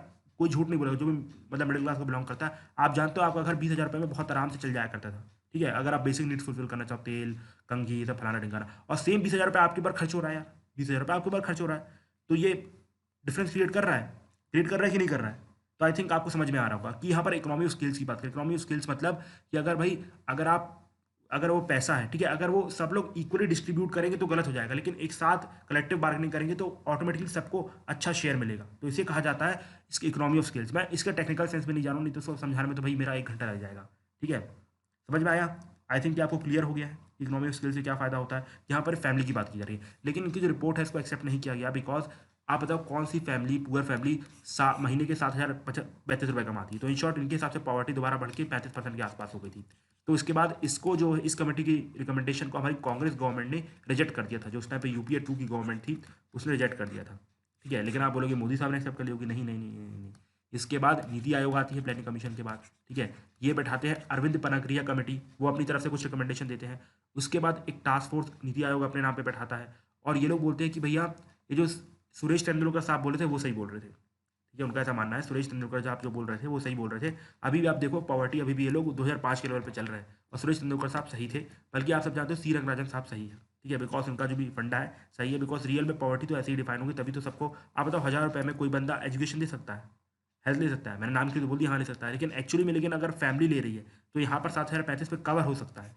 ठीक है, तो अल्टीमेटली हुआ क्या, यहाँ पर इनकी रिकमेंडेशन एक्सेप्ट नहीं करी, और अल्टीमेटली बोला गया कि भाई जो हमारे पॉवर्टी डिफाइन की जाएगी, पॉवर्टी जो लाइन होगी वो सुरेश तेंदुलकर साहब की कमेटी के हिसाब से चलेगा, लेकिन जो लोगों का वेलफेयर करना है वो SECC के मुकाबले किया जाएगा, और यहाँ पर वो बंदे होते हैं जो बिल्कुल एब्सोल्यूट पुअर हो।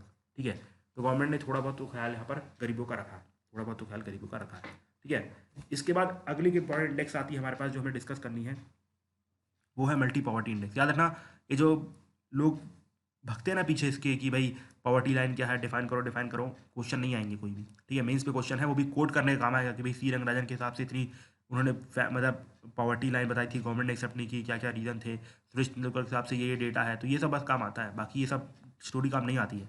पॉवर्टी से क्वेश्चन लगभग ना के बराबर आएंगे, बट फिर भी पढ़ाना तो पड़ता है for the sense of completion. ठीक है, तो अभी तक हमने क्या देख लिया, हमने देख लिया भाई ये पॉवर्टी का मतलब क्या होता है, एब्सोल्यूट पॉवर्टी क्या होती है, रिलेटिव पॉवर्टी क्या होती है, कॉजेज ऑफ पॉवर्टी क्या थे। इसके बाद पॉवर्टी को हमारे यहाँ पर कैसे मेजर किया जाता है, पॉवर्टी को हमारे यहाँ पर कैसे मेजर किया जाता है। अब हमने तो पॉवर्टी को मेजर कर लिया है, अब वर्ल्ड वाले भी पॉवर्टी को मेजर करेंगे। ठीक है, तो उसके लिए उन्होंने अपनी एक इंडेक्स बताई है। ठीक है, आपको बता दो जो इंडेक्स होती है वो इंडेक्स किसके लिए होती है, बताने के लिए कि भैया कौन टॉप पे है कौन नीचे है। ठीक है, इंडेक्स का यही काम होता है ना।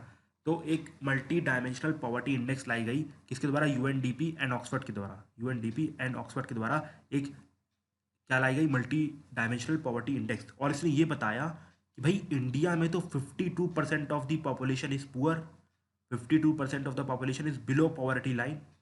ये तो हमारे लिए बहुत बड़ा धचका था।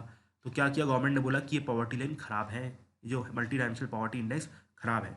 ठीक है, और ये इंडियन सिनेरियो में ढंग से नहीं बैठती, हमारे यहाँ पर लोग इतने भी पुअर नहीं है, हमारे यहाँ पर सिर्फ और सिर्फ 21% of the people are poor.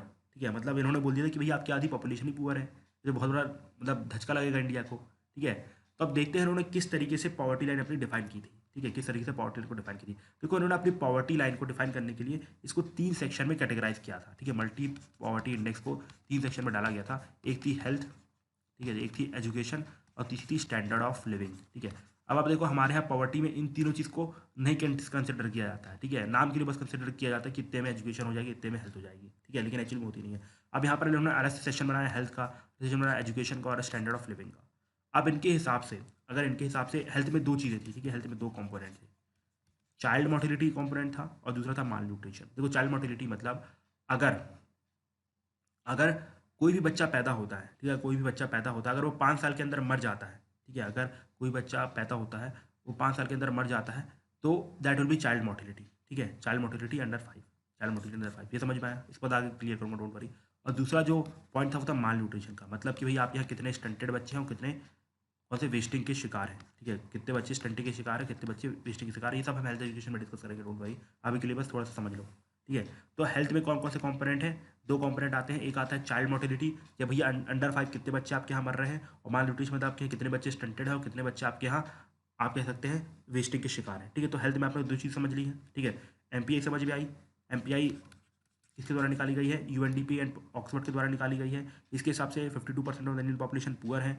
अब इसने इनको एमपीआई को उन्होंने 3 पार्ट में कैटेगराइज किया है, हेल्थ में, इसके बाद एजुकेशन में, और इसके बाद किस पे? स्टैंडर्ड ऑफ लिविंग में, ठीक है। अभी समझ में नहीं आएगा, बस जो चीज़ बता रहा हूँ उसको समझो। हेल्थ में समझ आ गया कौन कौन सी चीज़ है, एक आती है चाइल्ड मोर्टेलिटी, दूसरी आती है माल न्यूट्रिशन। अब एजुकेशन में आते हैं। एजुकेशन में दो चीज़ें आती है, भैया आपकी फैमिली में कितने लोगों ने मिनिमम 6 साल के लिए स्कूल ज्वाइन किया है। अब मेरा मतलब 6 साल तक नहीं, मिनिमम आपने, अगर फॉर एग्जाम्पल आप 12 साल के हो, अगर आपने एक एक साल डिफरेंस करके भी 6 साल पढ़ा है, तो आपको यहाँ पर गुड काउंट किया जाएगा, ठीक है। तो कितने लोगों ने 6 साल तक स्कूल यहाँ पर ज्वाइन किया है, ठीक है, ये चीज़ यहाँ पर आती है। और और दूसरा क्या है? If any children in the age group in which they should have been enrolled from class first to eight, and if any drop out during this age, मतलब फर्स्ट से 8 क्लास के बीच में कितना आपका ड्रॉप आउट रेट है, ठीक है, ये चीज़ आपकी रहेंगी। तो दो चीज़ यहाँ पर उन्होंने एजुकेशन में रखी। इसके बाद स्टैंडर्ड ऑफ लिविंग में लगभग 6 चीज़ें थी, ठीक है, कितनी चीज़ें थी? 6 चीज़ें थी, ठीक है। तो सबसे पहले क्या था? वाटर सप्लाई एंड इलेक्ट्रिसिटी, किसके यहाँ पर ये नहीं आता है, ठीक है, इसको हम पुअर मानेंगे। इसके बाद आपके यहाँ टॉयलेट है कि नहीं है। इसके बाद फ्लोर पे प्लास्टर है कि नहीं है, मतलब कच्चा या मड का तो नहीं बना है। इसके बाद आपके यहाँ पर वुड, कोल और काउडंग यूज़ होता है कि एलपीजी गैस यूज़ होती है, ठीक है। और उसके बाद आपके पास radio, TV, refrigerator, cycle, motorcycle, car, truck और ये सब जो चीज़ें हैं वो है कि नहीं है, ठीक है। तो आपको अभी तक ये समझ में आया कि कॉन्स्टिट्यूएंट क्या थे, ठीक है, कि मल्टी पॉवर्टी जो इंडेक्स है, मल्टी डायमेंशनल पॉवर्टी इंडेक्स है, ठीक है, जो मल्टी डायमेंशनल पॉवर्टी इंडेक्स है, उसमें 3 चीज़ें हैं, एक आती है हेल्थ, इस पर आती है एजुकेशन, एजुकेशन के बाद आती है स्टैंडर्ड ऑफ लिविंग, ठीक है, स्टैंडर्ड ऑफ लिविंग। तो हेल्थ में दो चीज़ें थी, चाइल्ड मोर्टेलिटी और ड्रॉप आउट रेट, ठीक है, फर्स्ट टू 8 के बीच में। इस पर एजुकेशन, अच्छा क्या बात कर रहा हूँ, ठीक है। दूसरी चीज़ यहाँ पर हमारे पास क्या थी? दूसरी थी माल न्यूट्रिशन, मतलब स्टंटिंग और वेस्टिंग। इसके बाद यहाँ पर थी ड्रॉप आउट रेट, और दूसरा क्या था कि भाई आप यहाँ पर 6 साल तक किसने किसने स्कूल गए हैं, और स्टैंडर्ड ऑफ लिविंग में आपके सामने 4-5 चीज़ें थी, ठीक है। क्या क्या? वाटर सप्लाई, टॉयलेट, टॉयलेट के बाद फ्लोर, फ्लोर के बाद वुड, वुड के बाद वुड, कोल एंड काउडंग, और उसके बाद रेडियो, रेफ्रिजरेटर, ये सब होना चाहिए, ठीक है। अब देखो, अब ध्यान समझना।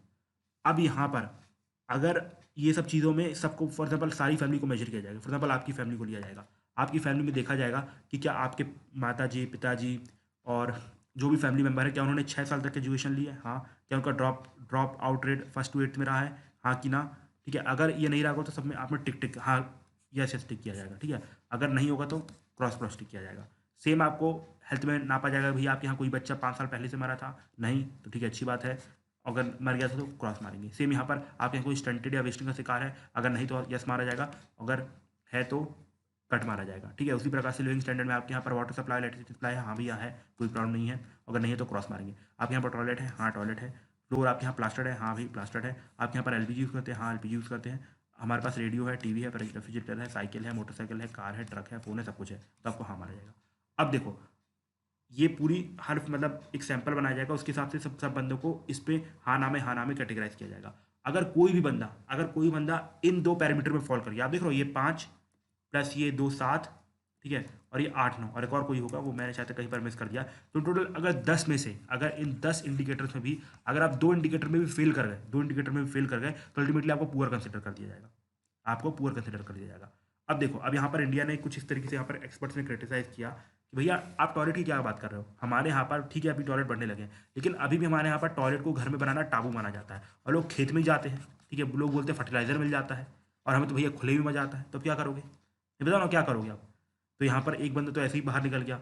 ऊपर से दूसरी बात, लोग बड़े कंजूस होते हैं, इलेक्ट्रिसिटी सप्लाई के चक्कर में घर में बिजली का मीटर ही बंद करके बैठ जाते हैं, डायरेक्ट इलेक्ट्रिसिटी लेते हैं, तो क्या करोगे? ठीक है। कुछ लोग बोलते हैं कि भैया हमें तो ये एलपीजी के खाने में मज़ा ही नहीं आता है, इसकी रोटी में मज़ा नहीं आता है, हमें तो भैया जो चूल्हे में थापी हुई रोटी रहती है उसमें मज़ा आता है। अब क्या करोगे? यहाँ पर भी क्रॉस हो गया। ठीक है, देख रहे हो ना किस तरीके से चीज़ें क्रॉस हो रही है कि हमारे यहाँ पर सोशल आर्किटेक्चर ही ऐसा है यार। हमारे यहाँ पॉवर्टी इतनी 52% की नहीं है। Government was right when it was coating this. भैया हमारे यहाँ टॉयलेट लोगों को पसंद ही नहीं आना। हमारे यहाँ पर लोगों को भी चूल्हे के खाने में पसंद है। ठीक है, हमारे जो दादाजी लोग हैं उन लोगों को चूल्हे के खाने पसंद है, आप बताइए। अब इसके बाद हमारे यहाँ पर लोग बोलते नहीं यार जो टाइल्स वाला उसमें बड़ी ठंडी आती है, तो हम टाइल्स ऐसे अपने घर में लगाएंगे, मार्बल नहीं लगवाएंगे, हमें तो बस ये सिंपल मड वाला अच्छा लगता है, गाँव साइड में अच्छा लगता है। अब क्या करोगे? अब ये बंदा है 3 में क्रॉस कर गया तो ये पूरा कह दोगे? इसके बाद भले लाखों की ज़मीन उसको पूरा बोल दोगे? तो ये यहाँ पर थोड़ी सी प्रॉब्लम थी। मतलब ये आपने इंडिया को ध्यान में ये आपने इंडेक्स नहीं बनाई है, आपने अपने वेस्टर्न कंट्रीज को ध्यान में रख के बनाई है। भैया हमारे यहाँ नहीं रखना चाहते लोग अपने घर में टाइल्स मार्बल, हमारे यहाँ पर लोग अभी भी चूल्हे में खाना चाहते हैं। क्या प्रॉब्लम है आपको? नहीं बताओ ना प्रॉब्लम क्या है ना। तो सिंपल सी बात है, इस तरीके से गवर्नमेंट ने इस इंडेक्स को क्रिटिसाइज किया था। ये और थोड़ा बहुत सही भी है, गलत भी नहीं है। ठीक है, इसके बाद अगला कॉन्सेप्ट आता है हमारे सामने फेमिनाइजेशन ऑफ पॉवर्टी। ठीक है, फेमिनाइजेशन ऑफ पॉवर्टी का फेमिनाइजेशन ऑफ पॉवर्टी का मतलब क्या होता है? ठीक है, आई थिंक एक बार टाइम देख लेते हैं, अगर टाइम बचा हो तो I will continue this lecture because it will take around 5 to 7 minutes. I think अरे बहुत ज़्यादा ही हो गया। ठीक है, आज के लिए इतने ही रहने देते हैं। अब अगले लेक्चर में I will try to end this poverty part. ठीक है, hello guys, this is Kamlesh Verma and I welcome you all in our IAS and this is chapter number 12 that is social sector in which we are continuing our discussion on poverty. ठीक है, अब poverty I will try to complete it today itself. ठीक है, because ज़्यादा part नहीं बचा है। उसके बाद आई will start with the unemployment part. ठीक है, चलिए चालू करते हैं पॉवर्टी से। ठीक है, हमने पिछले लेक्चर में क्या क्या देखा एक बार रिवाइज कर लेते हैं जल्दी से। हमने पॉवर्टी का मतलब जाना, उसके बाद हमने 2 टाइप की पॉवर्टी डिस्कस की, एब्सोल्यूट पॉवर्टी, रिलेटिव पॉवर्टी। इसके बाद हमने जो भी कॉजेज थे इंपॉर्टेंट वाले वो हमने डिस्कस किए कि भैया पॉवर्टी के क्या क्या कॉजेज है। इसके बाद हमने पॉवर्टी लाइन को अच्छे से डिफाइन किया, मेजरमेंट डिफाइन की कि भैया, और मैंने बहुत ही साफ शब्दों में बताया है, मैंने कहीं पर भी चीज़ों को कॉम्प्लिकेट नहीं किया है। ठीक है, इकोनॉमिक्स टर्म्स में मैं भी बता सकता है लेकिन आपको समझ में नहीं आएगी। मैंने बताया था बिकॉज ये जो पूरा पोर्शन है सोशल सेक्टर का that is actually social justice and social sector topic है, मतलब सोसाइटी वाला टॉपिक है, बट फिर भी कवर करना पड़ रहा है। ठीक है, इसके बाद हमने अपने यहाँ पर लकड़ावाला कमेटी देखी, उसके बाद सुरेश तेंदुलकर कमेटी देखी, सी रंगराजन कमेटी देखी। इसके बाद हमने लास्ट लेक्चर में मल्टी डायमेंशनल पॉवर्टी इंडेक्स को भी कंप्लीट किया। ठीक है, which took around 22 minutes of our time. ठीक है, अब आज हम चालू करने वाले हैं फेमिनाइजेशन ऑफ पॉवर्टी। ठीक है, फेमिनाइजेशन ऑफ पॉवर्टी का क्या होता है मतलब? देखो, फेमिनाइजेशन ऑफ पॉवर्टी मतलब ये होता है कि भाई जो पॉवर्टी है, ठीक है, पॉवर्टी है वो फीमेल में ज़्यादा होती है एज़ कम्पेयर टू मेल। इसी का मतलब होता है फेमिनाइजेशन ऑफ पॉवर्टी। मतलब जो पॉवर्टी है वो फीमेल्स में ज़्यादा बढ़ रही है as compare to males. As compare to males मतलब मेल्स कम पुअर है, ठीक है, दे आर लेस पुअर, और जो फीमेल हैं दे आर मोर पुअर। ठीक है, इसी को कहा जाता है फेमिनाइजेशन ऑफ पॉवर्टी। ठीक है, अगर आप ये चीज़ देखोगे सबसे ज़्यादा आपको डेवलपिंग कंट्रीज़ और जो ट्रेडिशनल सोसाइटीज़ होती है वहाँ पर देखने को मिलेगी। ठीक है, वहाँ पर देखने को मिलेगी बिकॉज उसके कुछ रीज़न है। ट्रेडिशनल सोसाइटीज़ और डेवलपिंग सोसाइटीज़ मतलब इंडिया जैसी कंट्रीज़ में अगर आप देखोगे हमारे यहाँ पर फीमेल में पॉवर्टी ज़्यादा है एज़ कम्पेयर टू मेल। ठीक है, और सेम सऊदी अरेबिया और जो बाकी जो GCC कंट्रीज़ है वहाँ पर भी आपको देखने को मिलेगा। इसका कुछ रीज़न है, मतलब यहाँ पर इनहेरेंट इन सोसाइटीज़ में कुछ रीज़न है जो कि फीमेल को ज़्यादा पुअर करता है एज़ कम्पेयर टू मेल। ठीक है, अगर आप देखोगे US में जो पॉवर्टी है वो मेल और फीमेल में लगभग इक्वल है, वहाँ पर भी मैक्सिमम रिलेटिव पॉवर्टी है। ठीक है, लेकिन हमारे यहाँ पर females are more poor as compare to male. इसी को फेमिनाइजेशन ऑफ पॉवर्टी कहा जाता है, और इसका रीज़न है डेवलपिंग और ट्रेडिशनल सोसाइटी। मतलब आपका जो ट्रेडिशन आपकी सोसाइटी है वही उनको डेवलप करने नहीं देता है। ठीक है, अब हम कुछ रीजन डिस्कस करते हैं कि भैया इसकी कौन कौन सी रीज़न है हमारे यहाँ पर जिससे इसका डिस्कशन नहीं होता है। देखो, सबसे इंपॉर्टेंट और सबसे पहला रीज़न है वो आता है पेट्रियार्कल सोसाइटी। देखो, पेट्रियार्कल सोसाइटी क्या होता है? देखो, पेट्रियार्कल सोसाइटी मतलब वो ऐसी सोसाइटी जहाँ पर मेल चाइल्ड को प्रेफरेंस दी जाती है as compare to girl child. ठीक है, मेल चाइल्ड को प्रेफरेंस दी जाती है as compare to girl child. अब देखो, जहाँ पर जैसे पेट्रियार्कल सोसाइटी रहती है तो बचपन से ही वो गर्ल को सिखाया जाता है कि भैया आपका भाई भले आपसे छोटा है लेकिन वो आपको मार सकता है। सिखाया जाता है कि नहीं सिखाया जाता है? सिखाया जाता है। ठीक है, उसके बाद अगर कोई भी मान लो अगर लड़की ख़राब है, लड़की अगर बीमार पड़ी है, बीमार पड़ी खराब मतलब बीमार पड़ी है, जब बीमार पड़ती है तो तुरंत उसको हॉस्पिटल नहीं लेके जाया जाता है। ठीक है, उसको घर में ही इलाज करके ठीक करने की कोशिश की जाती है। ठीक है, फूड और हेल्थ के सेक्टर में। ठीक है, लेकिन जैसे ही अगर लड़का बीमार पड़ता है उसको तुरंत ले जाया जाता है। जब तक बिल्कुल लड़की की कंडीशन ख़राब ना हो जाए तब तक उसको घर में ही रखा जाएगा, और तब तक वो अपनी काफ़ी एनर्जी लूज आउट कर चुकी रहती है। ठीक है, एक पहला रीज़न यहाँ आ गया। मतलब देखो, शुरू से पेट्रियार्कल सोसाइटी में लड़कियों के साथ डिस्टिंक्शन किया जाता है जिससे कि वो लोग आगे नहीं बढ़ पाती। दूसरी बात, उनको जो फूड रहता है, आप सब जानते हो कि शुरू शुरू की फैमिली में जो मदर्स होती थी, सिस्टर्स होती थी, वो बिल्कुल आखिरी में खाना खाती थी। जब ये लोग आखिरी में खाना खा रहे तो खाना बहुत कम बचा था, मेल मेंबर ज़्यादा खाना खा लिया करते थे। तो इन शॉर्ट इनको ऑलरेडी जब न्यूट्रिशन कम मिल रहा है और हेल्थ केयर भी बहुत बेकार फैसिलिटी मिल रही है। ठीक है, इसके बाद अगर आप देखोगे उनको जो एजुकेशन के मामले में भी अगर आप देखोगे कि जो गर्ल्स होती है उनको हिंदी मीडियम में भेजा जाता है, लड़कों को इंग्लिश मीडियम में भेजा जाता है। आप हमारे एग्जाम्पल देखो, जो मेरी मामी है उनकी बेटी है, उनका नाम है प्रीति। ठीक है, आप देखोगे दोनों सेम स्कूल में पढ़ते हैं, और जो स्कूल है वो इंग्लिश और हिंदी मीडियम दोनों है। जो लड़की है वो हिंदी मीडियम स्कूल में जाती है, और जो लड़का है इंग्लिश मीडियम स्कूल में जाता है। लड़का बिल्कुल लिद्दड़ है, लड़की अपने हिंदी मीडियम में रह के भी टॉप मारती है, मतलब टॉप 3 में मेंटेन करती है, बट फिर भी she is in Hindi medium. ठीक है, तो इस तरीके का आप देखोगे डिस्टिंक्शन किया जाता है। अब जब आखिरी में आप सोचो, अब लड़की के पास ना तो हेल्थ है, ना एजुकेशन है, ना ही ढंग से न्यूट्रिशन है। ठीक है, अब जब ऐसी कंडीशन आ जाती है, जब वो लेबर मार्केट में जाती है जॉब मांगने के लिए, सिंपल सी बात है वहाँ तो उसे जॉब मिलती नहीं है, और मिल भी जाती है तो as compare to male part उसे कम वेजेस पे रखा जाता है, लो वेजेस पे रखा जाता है। ठीक है, लो वेजेस पे रखा जाता है। ठीक है, तो ये उनके लिए बड़ी प्रॉब्लम होती है।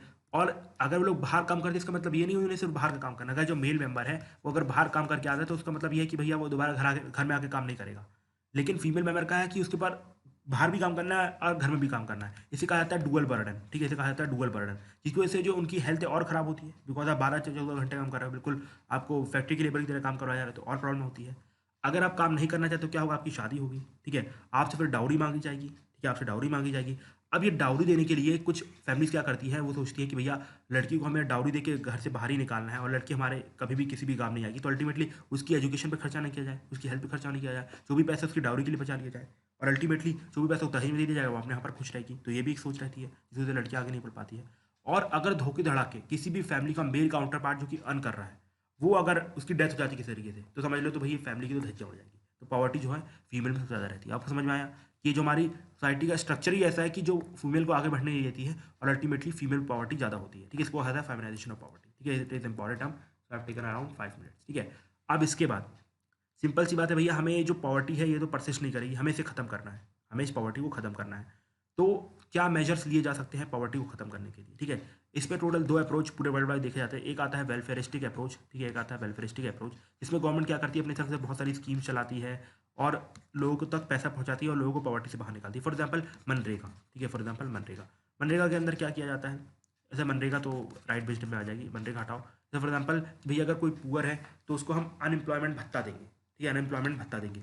ये हो गई हमारी पॉवर्टी की स्कीम। जैसे फॉर एग्जाम्पल कोई भी बंदा है, उसको हम फ्री में क्या दे रहे हैं, फूड दे रहे हैं, राशन दे रहे हैं, तो वो सब वेलफेयरिस्टिक अप्रोच है, जिससे कि वो बंदा पॉवर्टी से बाहर आ जाए, वो बंदा पॉवर्टी से बाहर आ जाए। इसको वेलफेयरिस्टिक अप्रोच कहा जाता है। इंडिया ने, अगर आप देख सकते हो कि 1990 तक इसी को अपनाया है कि भैया लोगों को फ्री में ये बांटो, फ्री में कंबल बांटो, फ्री में चावल बांटो, जिससे कि लोग पॉवर्टी से बाहर आ जाए। ठीक है, और दूसरा अप्रोच जो हमने 1990s के बाद अपनाया है उसको हम कहते हैं राइट बेस्ड अप्रोच, या फिर आप कह सकते हैं that means capability approach, which was given by Amartya Sen. ठीक है, which was given by Amartya Sen. ये बोलता है कि भैया आपको लोगों को चीज़ें फ्री में नहीं बांटनी है, बस आपको लोगों को केपेबल बनाना है, उसके अंदर स्किल्स लानी है। ठीक है, उसके अंदर अपन को स्किल्स लानी। फॉर एग्जाम्पल आपको उसको मोबाइल ठीक करवाना सिखाना है, या कुछ करना है, ये करवाना सिखाना है, ओवन ठीक करना सिखाना है, एसी ठीक करना सिखाना है। इसके बाद वो खुद ही जॉब ढूंढेगा और खुद ही अपने आप को ऊपर बढ़ाएगा। इससे देश को भी फायदा होगा, इससे देश को भी फायदा होगा, बिकॉज वो प्रोडक्शन में काम करेगा, इसकी जीडीपी बढ़ेगी। आप यहाँ पर अमीरों से लेकर टैक्स बहुत ज़्यादा ले रहे हो और गरीबों में बांट दे रहे हो। अब अमीर अपना टैक्स देना नहीं चाहते, वो लोग टैक्स इवेशन कर रहे हैं, तो देश को भी लॉस हो रहा है। ठीक है, तो यहाँ पर तो आपको टैक्स कम मिल रहा है, ऊपर से ये लोग भी ऊपर से आलसी बनते जा रहे हैं, काम ही नहीं करना चाहते। अगर आप यहाँ पर से लोगों को स्किल्स दो, ठीक है, आप लोगों को हुनर दो और वो लोग खुद काम करके आओ, एक तो यहाँ पर से आपको टैक्स भी नहीं लेना पड़ेगा ज़्यादा, तो अमीर लोग भी बहुत आराम से छोटा बहुत टैक्स को दे देंगे कि भैया काय को फंसना। ठीक है, अब आप ज़्यादा टैक्स लोगे तो लेंगे, और ये यहाँ पर यही हो रहा था। और यहाँ पर आपको ये सब जो वेलफेयर स्कीम है वो भी बंद करनी पड़ेंगी, बिकॉज उनकी जरूरत ही नहीं पड़ेगी। तो ultimately this is the best way to handle the poverty. ठीक है, this is the best way to handle the poverty.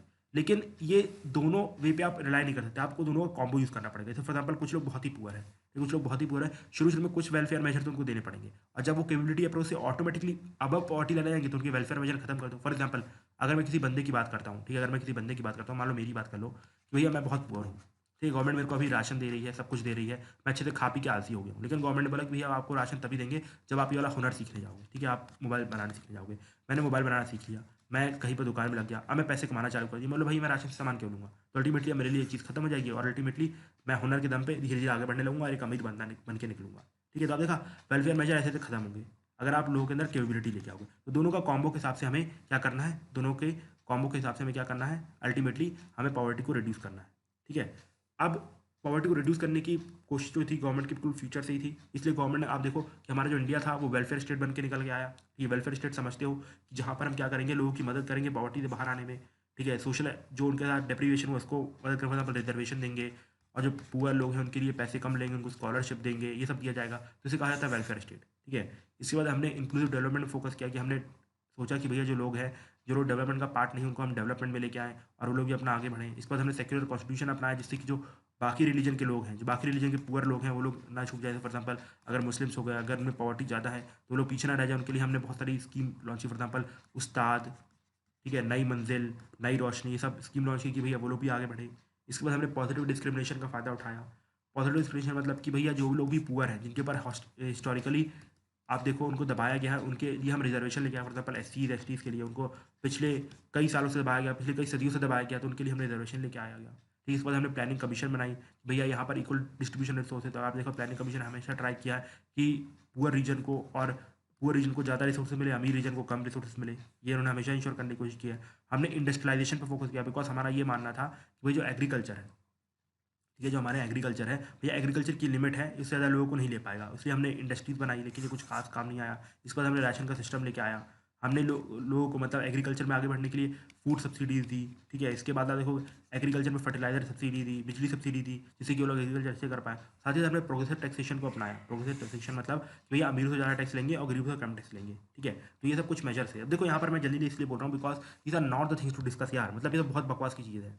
ठीक है, बट फिर भी पढ़ाना है, पूरा पॉलिटिकली टॉपिक को कवर करना है तो पढ़ाना तो पड़ेगा। ठीक है, बस आप देखो वेलफेयर स्टेट खुद ही आप 3-4 लाइन लिख लोगे, तो डेवलपमेंट लिख लोगे, कॉन्स्टिट्यूशन में लिख लोगे, पॉजिटिव डिस्क्रिमिनेशन में लिख लोगे, अल्टीमेटली नथिंग टू डॉट। ठीक है, बस मैं यहाँ पर इसलिए जल्दी बोलते जा रहा हूँ। ठीक है, आप खुद ही पढ़ के समझ सकते हैं चीज़ों को, यहाँ पर कुछ समझाना नहीं है। यहाँ पर जो समझाने की थी वेलफेयर में और कम्युनिटी अप्रोच में तो मैंने बता दिया। अब यहाँ पर क्या समझाऊँ, आप बताओ ना। सेकुलर कॉन्स्टिट्यूशन में बताऊँ, आपने खुद पॉलिटी पढ़ी, आप खुद ही समझ रहे हो कि भैया पुअर की भी हेल्प हो रही है। ठीक है, इसके बाद अंत में हमारे सामने एक पॉवर्टी को रिड्यूस करने के लिए बहुत ही अच्छा सा कॉन्सेप्ट आया था जिसको कहा गया यूनिवर्सल बेसिक इनकम। लेकिन वो अब जो कॉन्सेप्ट है दब गया है, कॉन्सेप्ट जो है दब गया था। इसको इकोनॉमिक सर्वे 2017 से 18 में लाया गया था।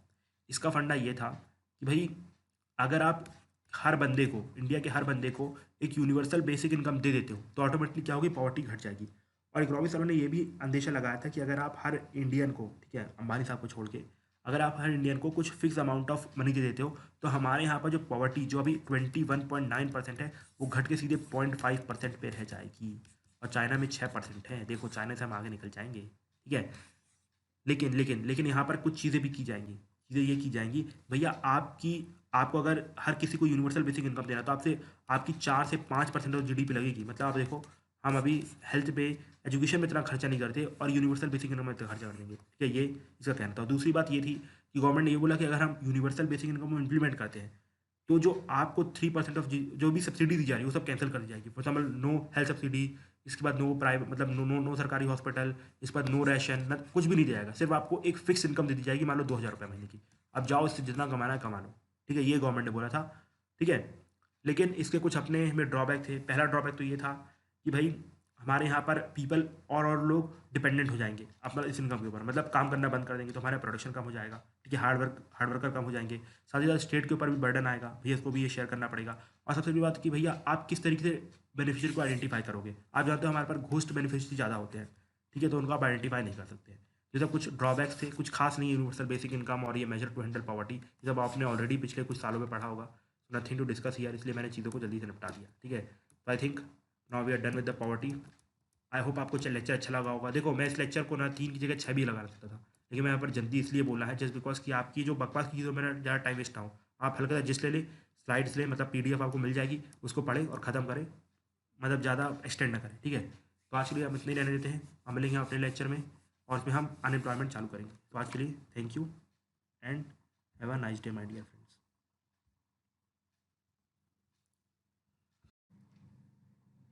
Hello guys, this is Kamlesh Verma and I welcome you all in Aurora IAS, and we are continuing our chapter on social sector, and in this lecture we will try to discuss unemployment part.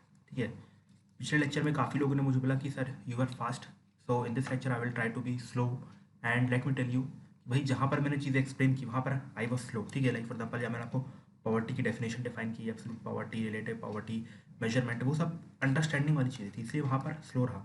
लेकिन अब आप ये बताओ भाई causes बता रहा हूँ उसमें क्या स्लो होना। मतलब सबको पता है पॉपुलेशन बढ़ेगी तो भाई ये होगा, इसके बाद इंडस्ट्रियलाइजेशन नहीं होगा तो पॉवर्टी बढ़ेगी, एग्रीकल्चर में प्रॉब्लम रहेगी तो पॉवर्टी बढ़ेगी। तो ये सब चीज़ें बता, मतलब समझाने वाली नहीं है, बताने वाली बस है, पढ़ के छोड़ देने वाली है। इन सब पे आपको अपना काम करना होता है। ठीक है, तो इसलिए मैंने वहाँ पर थोड़ी फास्ट स्पीड बढ़ाई। यहाँ पर भी हो सकता है कि इस चीज़ पर स्पीड बढ़ाऊंगा, लेकिन जहाँ पर बेसिक टर्म्स आएंगी, जहाँ पर अंडरस्टैंडिंग आएगी, वहाँ पर आई विल बी स्लो। ठीक है, बिकॉज अब जल्दी से चीज़ को खत्म किया जाए, बिकॉज ऑलरेडी 80+ लेक्चर्स हो चुके हैं। ठीक है, तो आप भी सोच रहे हो कि भैया कब ये सीरीज़ कंप्लीट होगी, तो even I am in hurry to complete the series, but with quality से कॉम्प्रोमाइज़ नहीं करूँगा मैं, ठीक है। क्वालिटी से अगर कॉम्प्रोमाइज़ करेंगे तो भाई किस बात की फिर ये अच्छी सीरीज़ होगी, ठीक है। Okay, so here we will continue our lecture on unemployment. So before starting this lecture, let me tell you one or two things कि भाई ये जो causes of poverty है, ठीक है, जो पॉवर्टी के causes हैं और जो पॉवर्टी के मेजर्स गवर्नमेंट ने लिए थे, ठीक है, पॉवर्टी को हैंडल करने के मेजर जो गवर्नमेंट ने लिए थे, पॉवर्टी के जो भी कॉजेज थे, both things will be same for unemployment. मतलब यहाँ पर मैं आपको अनएम्प्लॉयमेंट के कॉजेज नहीं बताऊंगा, यहाँ पर मैं आपको ये भी नहीं बताऊंगा कि भाई अनएम्प्लॉयमेंट को कैसे हैंडल किया जाता है, बिकॉज जो पॉवर्टी के कॉजेज है same causes are of unemployment, जो हमारे मेजर्स है पॉवर्टी को हैंडल करने के same measures of unemployment. Because अगर आप पॉवर्टी को हैंडल कर रहे हो, मतलब कैसे हैंडल करोगे पॉवर्टी को, सिर्फ पैसे बांटते रहोगे? नहीं ना, लोगों को रोजगार दोगे, तो अल्टीमेटली यही तो सोल्यूशन है, रोजगार ही तो सोल्यूशन है पॉवर्टी का। तो जो कॉजेज पॉवर्टी के हैं उसलिए हमारे अनएम्प्लॉयमेंट नहीं है, और सेम अगर आप लोगों को अगर वो दोगे एम्प्लॉयमेंट दोगे तो ऑटोमेटिकली पॉवर्टी खत्म हो जाएगी।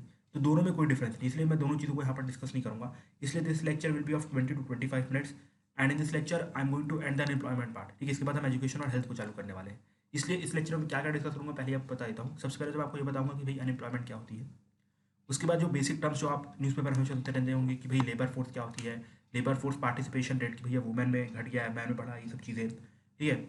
इसके बाद ये अनएम्प्लॉयमेंट रेट क्या होता है, एम्प्लॉयमेंट रेट क्या होता है, वर्क फोर्स क्या होता है, जो भी टर्म्स है वो सब मैं बेसिक डिस्कस करूँगा अच्छे से, ठीक है, और एम्प्लॉयमेंट का मीनिंग भी डिस्कस करूँगा। इसके बाद इसके बाद इसके बाद जो भी टाइप्स ऑफ अनएम्प्लॉयमेंट होते हैं, for example frictional unemployment, seasonal unemployment, ये सब डिस्कस करूँगा। और बाकी जो कॉजेज और मेजर्स हैं वो ऑलरेडी कवर्ड है, मैं स्लाइड्स के नाम पे यहाँ पर रख दूंगा, आप उनको पढ़ सकते हैं, बट यहाँ पर कुछ एक्सप्लेन करने का फंडा बनता नहीं है, ठीक है। सो let us start with the basics of the unemployment में।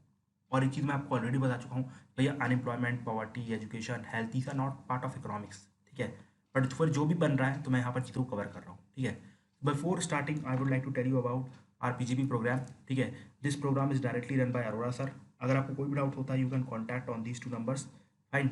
और इस बार हमारे यहाँ पर 35+ students are scoring more than 100+ marks and they are writing mains, and for the prove you can visit our telegram channel or auroraies.com website, and this is our mind map books which you can use for reference purpose and for revision purpose as well, ठीक है, जो आपको Amazon Flipkart में मिल जाएगी। चलिए हम unemployment की meaning से चालू करते हैं, या फिर हम देखते हैं कि एम्प्लॉयमेंट की मीनिंग क्या होती है, ठीक है, बिकॉज एम्प्लॉयमेंट का अपोजिट अनएम्प्लॉयमेंट होता है। देखो कि भाई अगर कोई भी बंदा काम करना चाहता है, ठीक है, अगर कोई भी बंदा काम करना चाहता है और उसको जॉब मिल रही है, तो that person will be considered as a employed person, ठीक है। मतलब कि बंदे में काम करने की इच्छा हो, ठीक है, बंदे में काम करने की इच्छा हो और बंदे के लिए रोजगार भी अवेलेबल हो और वो उसमें काम भी कर रहा हो, तो उसको हम एम्प्लॉयड पर्सन कहेंगे, ठीक है। अब जैसे फॉर एग्जाम्पल आप यहाँ पर थोड़े बहुत मैं आपको केस स्टडीज निकाल के दिखाता हूँ। अब एक केस स्टडी आती है कि भैया कि बंदा काम ही नहीं करना चाहता है, ठीक है। अगर बंदा काम ही नहीं करना चाहता है तो उसको हम एम्प्लॉयमेंट और अनएम्प्लॉयमेंट की कैटेगरी में डालेंगे नहीं, मतलब हम उससे अनएम्प्लॉयमेंट को कैलकुलेट ही नहीं करेंगे, ठीक है। उससे पहले आपको जाना पड़ेगा लेबर फोर्स क्या होती है। देखो लेबर फोर्स क्या होती है, let me change the colour. देखो लेबर फोर्स, ठीक है, लेबर फोर्स, उससे पहले वर्क फोर्स जाना पड़ेगा, उसके बाद लेबर फोर्स समझ पाएंगे, ठीक है। वर्क फोर्स क्या होती है, वर्क फोर्स मतलब अगर जितने भी 15 से 59 के बीच में जो लोग भी आते हैं वो लोग वर्क फोर्स का पार्ट होते हैं, ठीक है। जितने भी बंदे 15 साल से 59 साल में, ठीक है, 59 साल के बीच में आते हैं उनको हम वर्क फोर्स का पार्ट मानते हैं। क्यों वर्क फोर्स का पार्ट मानते हैं, बिकॉज यहाँ पर जो 15 से 59 ईयर्स के लोग होते हैं इनमें काफ़ी ज़्यादा फिजिकल पावर होती है, मेंटल पावर होती है, और लोग कोई भी काम कर सकते हैं, तो ये लोग वर्क फोर्स में आते हैं, ठीक है। लेकिन इनमें से ऐसे बहुत सारे लोग होंगे जो लोग काम नहीं करना चाहते, ठीक है। जो लोग काम नहीं करना चाहते उनको हम बाहर निकाल देते हैं, और इसके बाद जितने भी लोग काम करने वाले लोग बचते हैं उनको हम लेबर फोर्स में ले लेते हैं, उनको हम लेबर फोर्स में ले लेते हैं, ठीक है। सबसे पहले कौन सी टर्म आती है, सबसे पहले आती है हमारे सामने वर्क फोर्स, ठीक है। वर्क फोर्स मतलब 15 से 59 साल के लोगों के बीच, ठीक है, 15 से 59 मतलब 15 to 59 ईयर्स के बीच में जो भी लोग आएंगे उनको हम वर्क फोर्स का पार्ट मानेंगे, ठीक है। They can do the physical work, they can do the mental work, तो ये हमारे लिए वर्क फोर्स होती है। अगर आप देखो 15 साल से कम के बच्चे सारे काम नहीं कर सकते हैं, 59 से ऊपर के लोग होते हैं सारे काम नहीं कर सकते हैं, ठीक है, वो एज्ड हो चुके रहते हैं, तो अल्टीमेटली वर्क फोर्स है। अब इसमें से जितने लोग काम करना चाहते हैं, those who are willing to work, they will be counted as the part of labour force. जैसे फॉर एग्जाम्पल अगर मान लो आप हो, मैं हूँ और आपका फ्रेंड हो, आप मान लो आप काम नहीं करना चाहते लेकिन मैं और मेरा फ्रेंड काम करना चाहते हैं और हम लोग इसी एज में फॉल करते हैं, तो हम लोग लेबर फोर्स का पार्ट होंगे, लेकिन आप लेबर फोर्स का पार्ट नहीं होंगे। अब लेबर फोर्स का पार्ट कौन कौन नहीं होते, for example students, they want to study, तो they won't be the part of labour force. इसके बाद और भी बहुत सारी कैटेगरीज आ जाएंगी, फॉर एग्जाम्पल हाउस वाइफ्स, ठीक है, ये भी सेम एज में है, लेकिन लोग काम नहीं करना चाहती, वो लोग अपने घर का ही काम करना चाहती है, तो ultimately they won't be counted in the labour force. तो इस तरीके से हमने लेबर फोर्स को डिफाइन कर लिया, ठीक है। अब देखो, अब इसी में आता है लेबर फोर्स पार्टिसिपेशन रेट, मतलब आपकी वर्क फोर्स में से कितने लोग पार्टिसिपेट करना चाहते हैं लेबर फोर्स में। फॉर एग्जाम्पल आपके यहाँ पर 100 लोग हैं, आपकी कंट्री में 100 लोग हैं जो लोग 15 से 59 साल के बीच में आ रहे हैं, ठीक है। अब इसमें से मान लो लेबर फोर्स में, मतलब those who are willing to work वाली मतलब लेबर फोर्स, अगर लेबर फोर्स में काम करना चाहते हैं 25 लोग, तो हमारा लेबर फोर्स पार्टिसिपेशन रेट हो जाएगा 25%। अगर 50 लोग काम करना चाहते हैं तो हमारा लेबर फोर्स पार्टिसिपेशन हो जाएगा 50%। समझ में आया किस तरीके से लेबर फोर्स पार्टिसिपेशन रेट निकाला जाता है कि भैया कितने जितने लोग भी काम करना चाहते हैं, जितने लोग भी लेबर फोर्स में काम करना चाहते हैं upon the total work force pollution, मतलब यहाँ पर लेबर फोर्स मतलब those people willing to work upon the work force, मतलब ये कैलकुलेट करके देगा हमें लेबर फोर्स पार्टिसिपेशन रेट, ठीक है, लेबर फोर्स पार्टिसिपेशन रेट। हमने फिर से एक बार डिस्कस करते हैं, बिकॉज यहाँ पर थोड़ा टेक्निकल है तो बार बार रिवाइज करवाना पड़ेगा। सबसे पहले हमारे सामने आता है वर्क फोर्स, ठीक है, सबसे पहले वर्क फोर्स मतलब 15 से 59 साल के लोग, ठीक है, मान लो किसी भी कंट्री में 100 लोग हैं, ठीक है। अब इसमें से मान लो सिर्फ और सिर्फ 15 लोग ऐसे हैं, 15 लोग ऐसे हैं जो कि काम करना चाहते हैं, और जो काम करना चाहते हैं वो ऑटोमेटिकली कहाँ जाते हैं, लेबर फोर्स पर जाते हैं। जो लोग काम करना चाहते हैं, those who are willing to work, they will come under the labour force, they will come under the labour force. हमारे यहाँ पर सिर्फ 15 लोग काम करना चाहते हैं, तो यहाँ पर लेबर फोर्स पार्टिसिपेशन रेट कितना हो गया 15%, ठीक, 15%, मतलब those who are willing to work upon the work force, total work force of the country, तो ये हमें लेबर फोर्स पार्टिसिपेशन रेट देगा। तो आपको वर्क फोर्स समझ में आ गया, आपको लेबर फोर्स समझ में आ गया। लेबर फोर्स मतलब जो काम करना चाहते हैं वो लोग लेबर फोर्स में आएंगे, और जो 15 से 59 साल के बीच में है वो वर्क फोर्स में आएंगे, लेकिन जो काम करेंगे वो वही बस लेबर फोर्स में आ जाएंगे, ठीक है। फॉर एग्जाम्पल यहाँ पर student, they will be the part of the work force, जैसे फॉर एग्जाम्पल आप हैं, मैं हूँ, हम सब 15 से 59 साल के बीच में हैं, तो हम सब वर्क फोर्स का पार्ट है, लेकिन हम सब लेबर फोर्स का पार्ट नहीं है, बिकॉज हम लोग कोई भी इंप्लॉयमेंट नहीं चाहते, हम लोग एस्पिरेंट हैं, हम लोग स्टूडेंट हैं, ठीक है, तो हम लोग लेबर फोर्स का पार्ट नहीं है, लेकिन we are part of work force. अब इसमें से आपके बहुत सारे फ्रेंड होंगे जो काम कर रहे होंगे, इंजीनियरिंग होंगे, डॉक्टर होंगे, तो वो लोग they are part of the labour force, because those who want to work, ठीक है, those who want to work are the part of the labour force, ठीक है। समझ में आया कि वर्क फोर्स क्या होता है, लेबर फोर्स क्या होता है, और लेबर फोर्स पार्टिसिपेशन रेट कैसे निकालते हैं, ये भी समझ में आ गया, ठीक है, वेरी गुड। अब देखो, अब लेबर फोर्स में हम दो पार्ट में चीज़ों को रख सकते हैं, ठीक है। लेबर फोर्स में ये तो पक्का कि हर कोई काम करना चाहता है, लेबर फोर्स में हर कोई काम करना चाहता है, who are willing to work, ठीक है, विलिंग टू वर्क। अब इसमें जिसको जॉब मिलती है, दे आर एम्प्लॉयड पीपल, ठीक है, जिसको जॉब मिलती है वो दे आर एम्प्लॉयड पीपल, और जिसको जॉब नहीं मिलती है दे आर अनएम्प्लॉयड पीपल। अब यहीं से आप एम्प्लॉयमेंट और अनएम्प्लॉयमेंट की डेफिनेशन निकालोगे, मतलब ऐसे लोग जो लोग काम करना चाहते हैं, मतलब काम करना चाहते हैं, मेरा लेबर फोर्स का पार्ट है, और उनको जॉब भी मिल गई है, तो उनको हम बोलेंगे दे आर एम्प्लॉयड पीपल। इसके बाद दूसरी कैटेगरी, जो काम तो करना चाहते हैं लेकिन उनको जॉब नहीं मिल रही, तो हम उनको बोलेंगे they are unemployed people, they are unemployed people. I think you are clear कि भाई अनएम्प्लॉयड पीपल क्या होते हैं और एम्प्लॉयड पीपल कैसे होते हैं, ठीक है। अब इसमें अनएम्प्लॉयमेंट रेट कैसे निकाला जाता है और अनएम्प्लॉयमेंट रेट कैसे निकाला जाता है ये देखते हैं, ठीक है। अब जितने भी लोगों को एम्प्लॉयमेंट मिल गई है, ठीक है, upon the labour force, this is will be the आपका एम्प्लॉयमेंट रेट।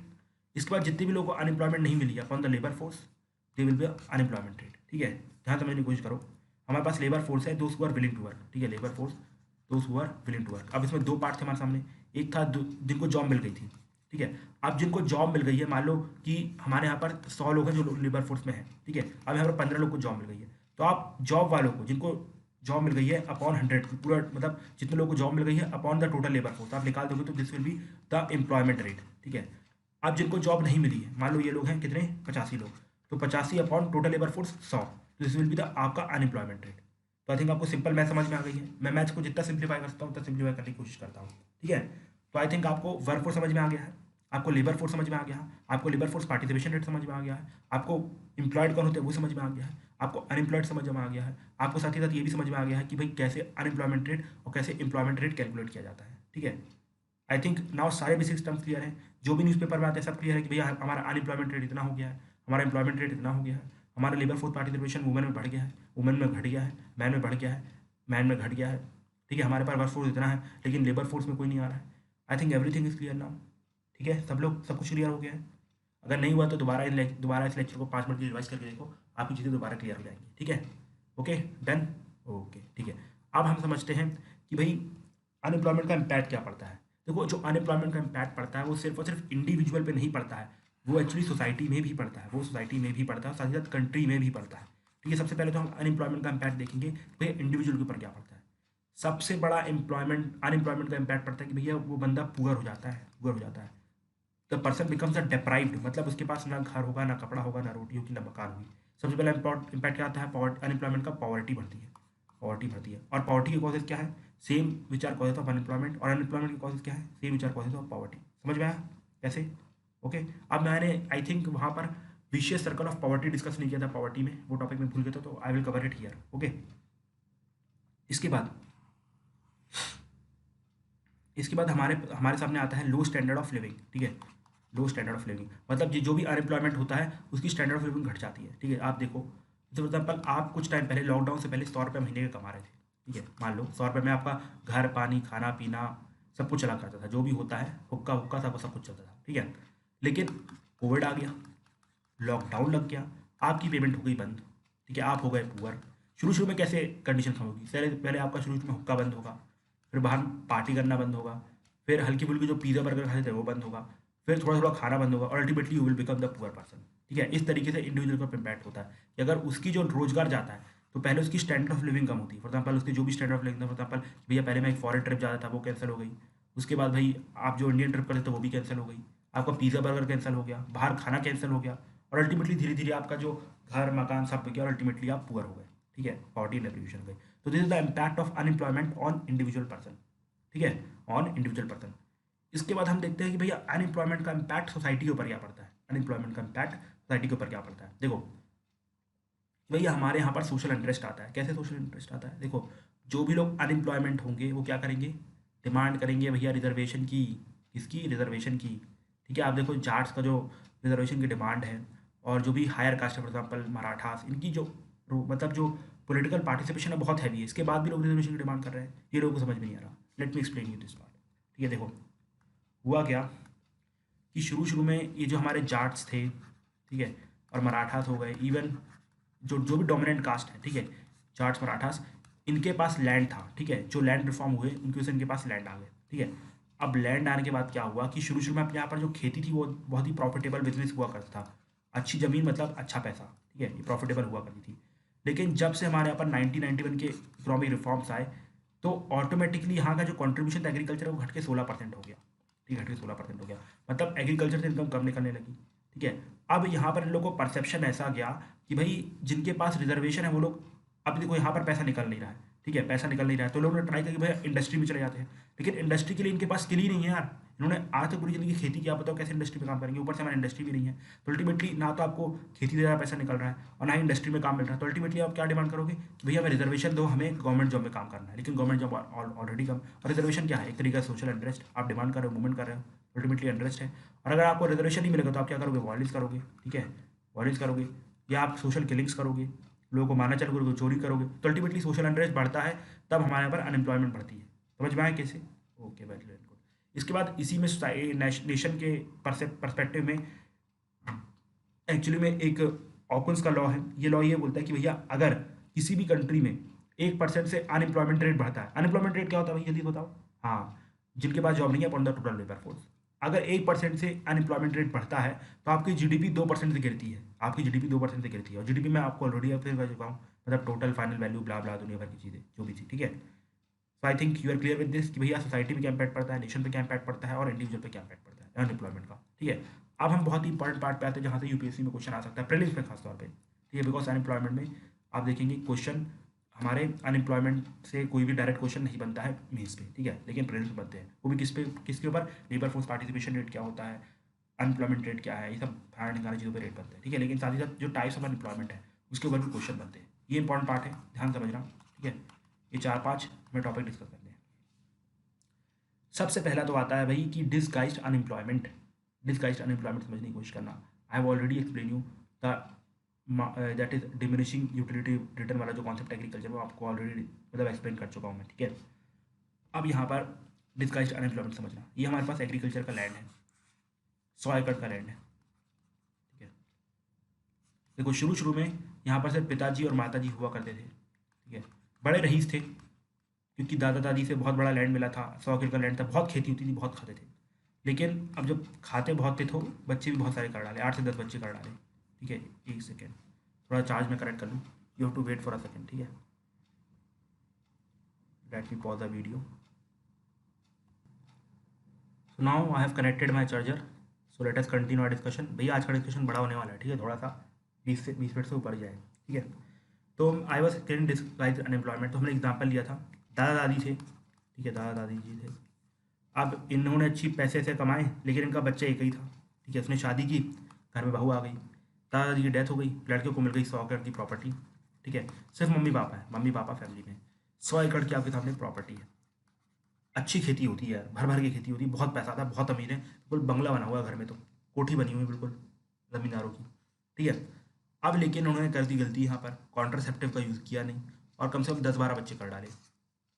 अब जब आप ये देखो, अब ये जो 100 एकड़ की लैंड थी, जब इनका डिवीजन होगा तो ये 10-10 एकड़ सबको मिलेगी, इनके भी बच्चे होंगे तो और थोड़ा थोड़ा धीरे धीरे बटेगा, ठीक है। जब ये 10 एकड़ की ज़मीन होगी, अब इनके भी 8 से 10 बच्चे हैं, ठीक है। एक्चुअल में 10 एकड़ की खेती को करने के लिए अगर मशीन का यूज़ किया जाए, सब यूज़ किया जाए, तो मुश्किल से 4 से 5 लोगों में खेती हो जाती है, लेकिन ये लोग एक्स्ट्रा 4 से 5 लोगों को लगा के रखे हैं, ठीक है, एक्स्ट्रा 4 से 5 लोगों को लगा के रखे हैं, जिनकी इसमें ज़रूरत नहीं है, जिसमें इनका रोजगार भी बनता नहीं है, ठीक है। एक्चुअल में 10 एकड़ से अगर मान लो 100 रुपये निकल रहे हैं, तो ये सिर्फ और सिर्फ 5 लोगों में डिस्ट्रीब्यूट होना चाहिए, ठीक है, 5 लोगों में 100 रुपये डिस्ट्रीब्यूट होना चाहिए। लेकिन जो एक्स्ट्रा 4 से 5 लोग यहाँ पर काम कर रहे हैं, जिनकी कोई भी ज़रूरत नहीं है, इनको कहा जाता है डिस्गाइज्ड अनएम्प्लॉयड पीपल, मतलब जिनकी ज़रूरत नहीं है फिर भी वो लोग वहाँ पर काम कर रहे हैं, इनको कहा जाएगा डिस्गाइज्ड अनएम्प्लॉयड, ठीक है। मतलब आप बेमतलब को यहाँ पर काम कर रहे हो, समझ में आया डिस्गाइज्ड अनएम्प्लॉयमेंट क्या होता है? Okay, very good. इसके बाद हम आते हैं साइक्लिकल अनएम्प्लॉयमेंट में, साइक्लिकल और इस पर स्ट्रक्चरल अनएम्प्लॉयमेंट, बिकॉज ये टर्म काफ़ी न्यूज है इस बार, ठीक है। देखो मैंने आपको एक साइकिल बताई थी इकोनॉमिक्स की, भैया there will be a boom, then मतलब बूम, फिर bust, boom bust, boom bust, ऐसी चीज़ चलती रहती है, ठीक है। इकोनॉमिक्स में ये सिंपल फंडा है। देखो जब बूम होता है मतलब इकोनॉमी जो आपकी जीडीपी बढ़ रही है, जीडीपी बढ़ रहा है मतलब प्रोडक्शन बढ़ रही है, प्रोडक्शन बढ़ रहा है मतलब ज़्यादा लेबर को एम्प्लॉय किया जाएगा, ज़्यादा लेबर को एम्प्लॉय किया जाएगा, ठीक है। लेकिन जैसे ही लेकिन जैसे ही ये जो पीक आ जाएगी, इसके बाद इकोनॉमी फॉल करना चालू कर जाएगी, सब मैंने आपको रीजन बताया, सारे सारे रीजन, ठीक है। अब जब इकोनॉमी फॉल करेगी तो मतलब प्रोडक्शन घटेगा, प्रोडक्शन घटेगा मतलब बाकी की लेबर की ज़रूरत नहीं है, ठीक है। मतलब ये लोग यहाँ पर तो उन्होंने एग्रीकल्चर में इन लोगों ने सारे लेबर को रखा हुआ था, इसलिए इसको डिस्गाइज्ड अनएम्प्लॉयड कहा गया। लेकिन फैक्ट्री वाले ऐसा नहीं करेंगे, फैक्ट्री वाले आपको बाहर निकाल के फेंक देंगे, ठीक है, फैक्ट्री वाले बाहर निकाल के फेंक देंगे, और जितने भी लेबर थे दोबारा जो नॉर्मल लेबर थे वो दोबारा वही हो जाएंगे, लेकिन फिर दोबारा एक बार पीक आएगा, फिर दोबारा लेबर बढ़ेगी, फिर दोबारा कम हो जाएगी। तो इसको कहा जाता है साइक्लिकल अनएम्प्लॉयमेंट। मतलब जितनी बार आपकी जीडीपी बढ़ेगी कंट्री की, उतनी ज़्यादा आपकी मतलब एम्प्लॉयमेंट आएगी, और जितनी ज़्यादा जीडीपी आपकी घटेगी उतनी ज़्यादा अनएम्प्लॉयमेंट आएगी। समझ में आया cyclical unemployment? Okay, very good. चलो अब आते हैं structural unemployment.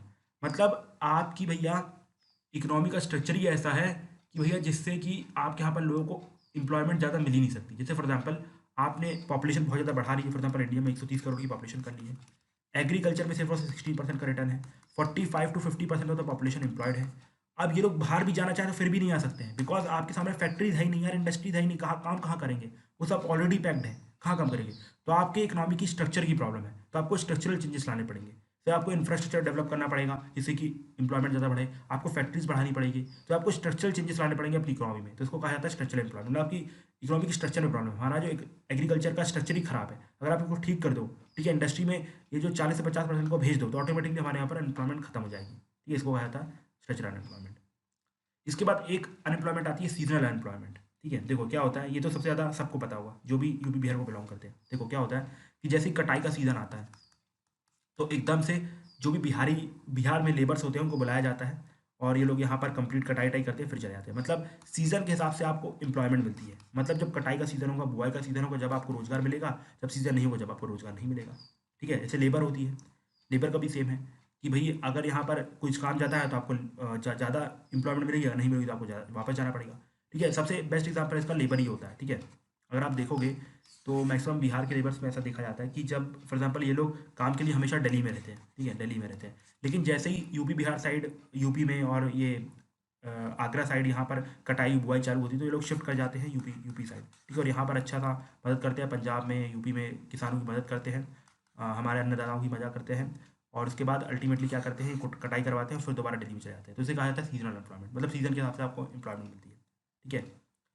So I think we have discuss disguised unemployment, cyclical, structural और सीजनल। अब दो बचती है, एक आती है फ्रिक्शनल एम्प्लॉयमेंट और दूसरी आती है अंडर एम्प्लॉयमेंट, ठीक है, अंडर एम्प्लॉयमेंट। तो हम डिस्कस करते हैं फ्रिक्शनल एम्प्लॉयमेंट। देखो फ्रिक्शनल एम्प्लॉयमेंट क्या होती है?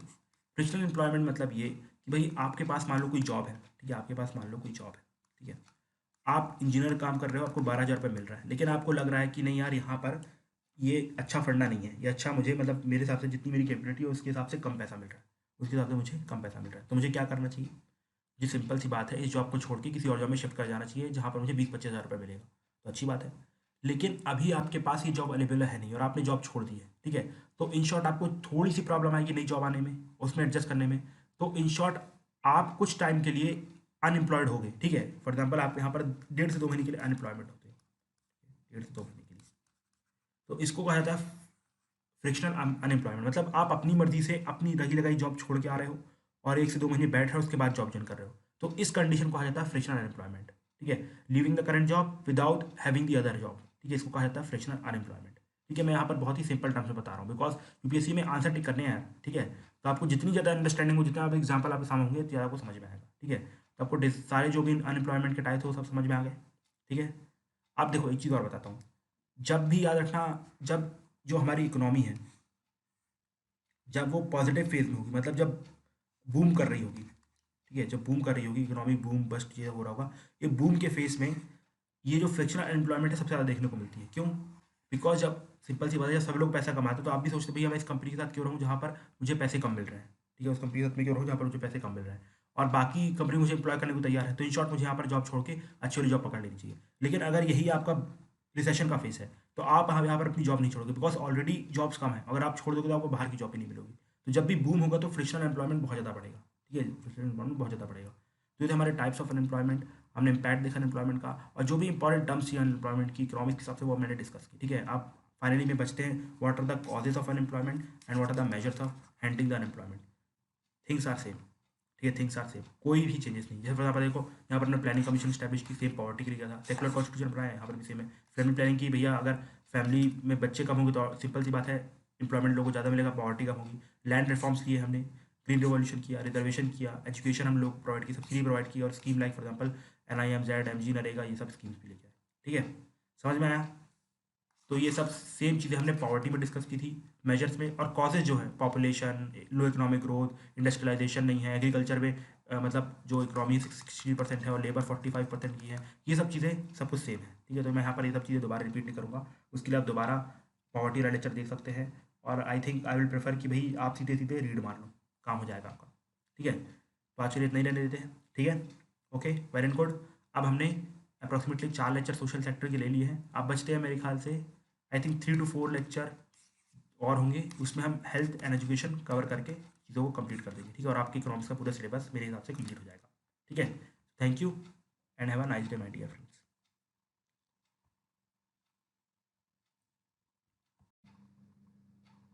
Guys, this is Kamlesh Verma and I welcome you all in Aurora IAS, and this is chapter number 12 social sector, and today we are going to start with health and education, ठीक है? Health education के I think it will take around 4 to 5 lectures to complete, ठीक है?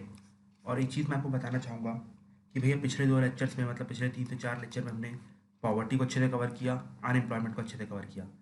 ये दोनों topic मैं आपको already बोल चुका हूँ सोशल जस्टिस में, GS2 and GS1 Indian society में कवर होते हैं, बट फिर भी मैंने यहाँ पर कवर किया है just to give you the introduction. तो अगर आपको ऐसा लग रहा हो कि मैंने कुछ वहाँ पर छोड़ दिया हो तो ऐसा समझिएगा कि वो इकोनॉमिक्स का पार्ट नहीं था, इसलिए मैंने लीव किया। Otherwise I have try to cover each and every aspect in the same way in health and education, ठीक है? हेल्थ एंड एजुकेशन आपको बता दूँ इतना घिस चुका टॉपिक है कि आप इसको ऐसे में भी पढ़ेंगे, ठीक है? फिर GS1 में भी पढ़ेंगे और GS2 में तो स्पेशली मेंशन है कि भाई सोशल सेक्टर हेल्थ एजुकेशन, ठीक है? तो वहाँ पर आप इसे दोबारा पढ़ेंगे। बट फिर भी मैं यहाँ पर आपको थोड़ा बहुत इंट्रोडक्शन देना चाहूँगा, ठीक है? About health and education from the economics point of view. सो आप यहाँ पर हर चीज़ एक्सपेक्ट मत करिएगा, बट फिर भी जितना इंपॉर्टेंट है that I will try to cover, ठीक है? So before going to the lecture I would like to tell you about our personal guidance programme which is directly run by Arora sir, and if you want to join it you can contact on these 2 numbers, ठीक है? और this time 35+ students are writing mains from our side from this personal guidance programme and all have 100+ marks, जिसके proof आपको हमारे Telegram channel या फिर आपको कहाँ हमारी वेबसाइट पर मिल जाएगा। और this is our mind map books, ठीक है, which you can use for your reference and for revision purpose, and you will get it from Flipkart and Amazon, ठीक है? चलिए अब चालू करते हैं हेल्थ और एजुकेशन से। So before going to this topic I would like to tell you कि भाई ये टॉपिक्स कैसे पढ़े जाते हैं। अगर ये आप हेल्थ एजुकेशन देखो, ये ना बहुत ही ओपन एंडेड टाइप के टॉपिक है, ठीक है? मतलब इनका कोई एंड नहीं है। ओपन एंडेड मतलब हर टाइम हर दिन नया एडिशन आपको मिलता ही रहेगा, ठीक है? तो अल्टीमेटली आपको यहाँ पर कुछ 3 से 4 पेजेस का बेसिक मटेरियल बना के रखना है, ठीक है? जो मैंने यहाँ पर PPT शेयर की है उनको भी आप यूज़ कर सकते हैं, but these are not comprehensive in the sense कि भाई ये सिर्फ और सिर्फ इकोनॉमिक्स पॉइंट ऑफ व्यू है। और आपको एक जो हेल्थ पढ़ेंगे ना जब आप, तो उसे इकोनॉमिक्स भी उसमें रखिएगा, सोसाइटी भी रखिएगा, सोशल जस्टिस भी रखिएगा। जिससे क्या होगा कि आपका टॉपिक जो होगा हॉलिस्टिकली कवर होगा। ठीक है, तो अप्रॉक्सीमेटली 5 से 6 पन्ने में हेल्थ का एक मतलब सेट बनेगा, एजुकेशन का बनेगा, इस तरीके से कंप्लीट पॉवर्टी एंड एम्प्लॉयटी सारे टॉपिक आप सब जानते हैं सोसाइटी के। तो यहाँ पर से 5-5 करके पेजेस के नोट्स बनाइएगा। ये जो टॉपिक्स हैं आपको सिर्फ और सिर्फ जीएस में हेल्प नहीं करेंगे आंसर राइटिंग में, it will also help you in ऐसे, तो इसलिए बनाइएगा। तो इसको देखो, टॉपिक पढ़ने का फंडा क्या होता है कि अगर आप कोई भी टॉपिक पढ़ते हो, फॉर एग्जाम्पल अगर आप एजुकेशन पढ़ते हो, तो उसके बारे में कुछ ऐसे फैक्ट जो रोचक हो, ठीक है, जो हर किसी को अमेज कर दे। जैसे फॉर एग्जाम्पल हमारे यहाँ पर अगर आप देखोगे मतलब जो प्राइमरी एजुकेशन होती है उस पर 90% की इंस्टॉलमेंट देखने को मिलती है, लेकिन हायर एजुकेशन में सीधे जाके कितनी हो जाती है 25% के आसपास। ठीक है, 22 से 25% के बीच में जाती है। तो इस टाइप के कुछ फैक्ट्स आपको, इंपॉर्टेंट फैक्ट्स और जो इंपॉर्टेंट कोट्स हो सकते हैं, उसको अपनी मतलब सबसे पहले 3 से 4 लाइन में लिखना है। मतलब सब फैक्ट्स लिखोगे और उसमें 3 से 4 मतलब एक कोट होगा और कुछ रोचक करने वाला डेटा होगा। ठीक है, इसके बाद वो जो अगर हम हेल्थ की बात कर रहे हैं, एजुकेशन की बात कर रहे हैं, उसका प्रेजेंट स्टेटस क्या है इस टाइम पे। ठीक है, मतलब प्रेजेंट स्टेटस क्या, मतलब किस तरीके से वो चीज़ हमारे यहाँ अभी तक परफॉर्म कर रही है। ठीक है, दूसरी चीज़ आपको ये देखनी होगी। उसके बाद उसमें क्या क्या इश्यूज़ निकल के आ रहे हैं, जैसे फॉर एग्जाम्पल प्री प्राइमरी में क्या इश्यूज़ हैं, इसके बाद हेल्थ में क्या इशू है, हायर एजुकेशन में क्या इशूज़ हैं, ये सब इशूज़ लिस्ट करने हैं आपको। ठीक है, और हर इशू के सामने कुछ ना कुछ फैक्ट्स रखने हैं। फॉर एग्जाम्पल अगर आप बता रहे हो कि भाई हमारे यहाँ पर इंफ्रास्ट्रक्चर नहीं है, तो आपको बताना पड़ेगा कि भैया मतलब किस टाइप का इंफ्रास्ट्रक्चर नहीं है। तो मैं थोड़ा सा फैक्ट्स आपको देने पड़ेंगे, जिससे कि आपका जो पॉइंट है वो थोड़ा और क्लियर होगा। बिकॉज ये सब टॉपिक इतने घिस चुके हैं ना, कोई बच्चा मतलब आप लिखोगे 10th क्लास के सामने वाले बच्चे को भी अगर आप दोगे तो वो भी अच्छे से ऐसे लिख देगा, लेकिन आपको अच्छा आंसर लिखना तो आपको यहाँ पर थोड़ा डेटा फैक्ट याद रखना पड़ेगा, थोड़े कोड्स भी याद रखने पड़ेंगे। इसके बाद जो भी सजेशन है, याद रखना सजेशंस आपको अपने नहीं देने हैं, यहाँ पर आपको कमिटीज़ का यूज़ करना है। ठीक है, बहुत सारी कमिटीज़ फॉर्म हुई है रिगार्डिंग हेल्थ एंड एजुकेशन, तो आपको उनके सजेशन कोट करने हैं। ठीक है, और उसके बाद अल्टीमेटली गवर्नमेंट ने क्या स्टेप्स लिए, फॉर एग्जाम्पल हेल्थ और एजुकेशन में गवर्नमेंट ने बहुत सारी स्कीम्स लॉन्च की है, बहुत सारी पॉलिसीज लॉन्च की है। तो आपको पॉलिसी स्कीम्स कैसे पढ़ना है मैं आपको बताता हूँ। सबसे पहले आपको जानना है कि भैया उस पॉलिसी और स्कीम का ऑब्जेक्टिव क्या है। इसके बाद आपको ये देखना है कि भैया वो स्कीम और जो भी है स्कीम या पॉलिसी किस सेक्शन पर फोकस करिए। फॉर एग्जाम्पल से आयुष्मान भारत है। ठीक है, आयुष्मान भारत का फोकस क्या है, जो 10 करोड़ बिल्कुल SECC में आते हैं, ठीक है, उनको मतलब 5 लाख रुपए सालाना दिए जाए, उनकी फैमिली को 5 लाख रुपए सालाना दिए जाए। मतलब टारगेट सेक्शन ये हो गया। इसके बाद उस चीज़ की इंपॉर्टेंस क्या होगा, मतलब ये स्कीम को लायक हो गया। फॉर एग्जाम्पल आयुष्मान भारत को क्यों ला गया, बिकॉज हमारा जो टर्शियरी केयर है बहुत महंगी हो चुकी थी और हमारे communicable disease, non communicable disease बहुत ज़्यादा बढ़ रहे थे।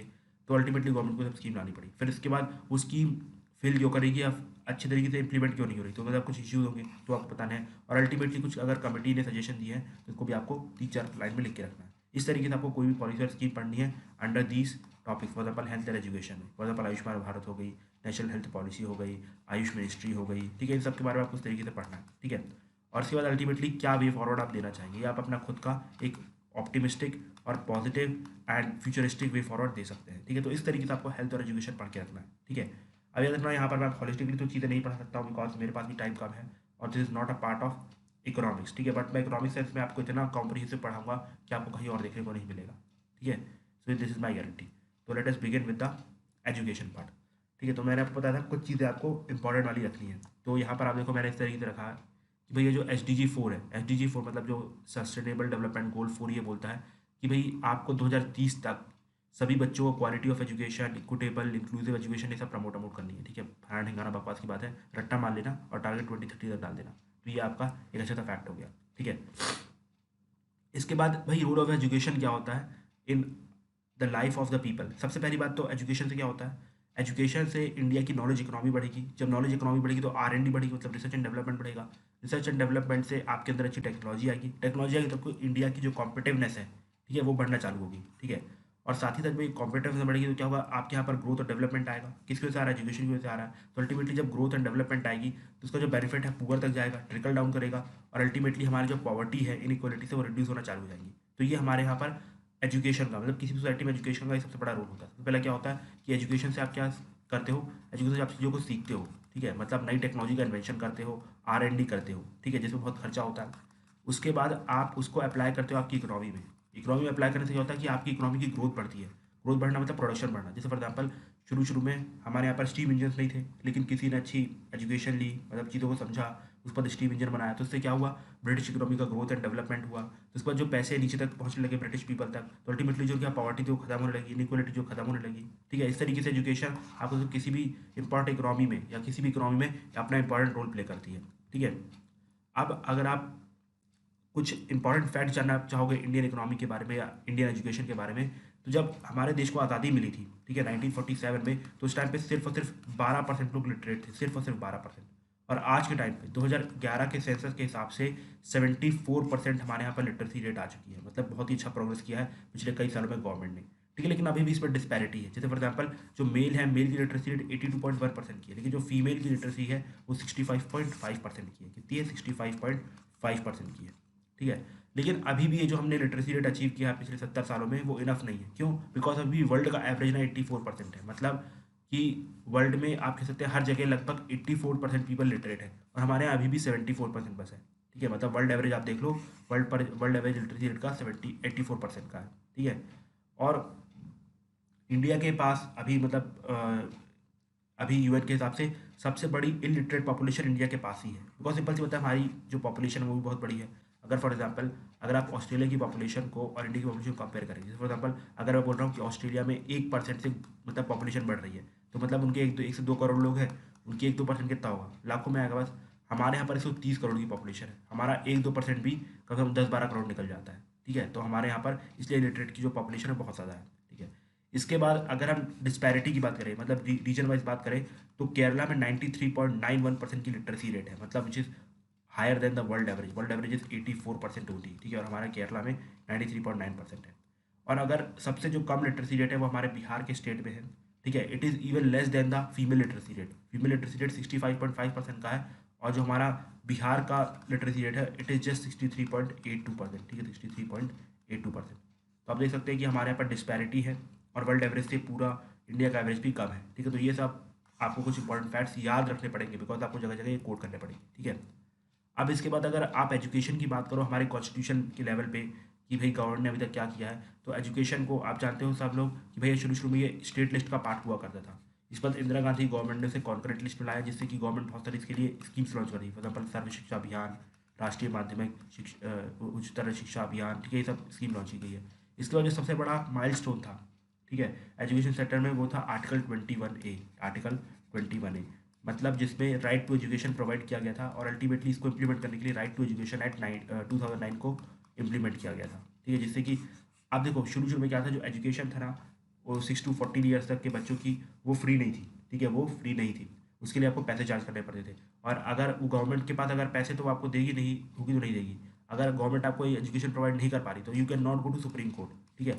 लेकिन आर्टिकल 21A आने के बाद अगर गवर्नमेंट, जैसे आर्टिकल 21A आ गया, और 6 to 14 के बीच का कोई बच्चा पढ़ना चाहता है, मतलब जिसकी एज 6 साल से 14 साल के बीच में अगर वो पढ़ना चाहता है, और अगर आप, ठीक है, 6 से 14 साल की अगर उसकी एज है और वो पढ़ना चाहता है, और गवर्नमेंट किसी भी तरीके से अगर उसको स्कूल एजुकेशन प्रोवाइड नहीं कर पाती है, तो he can directly go to Supreme Court, because it is a fundamental right now.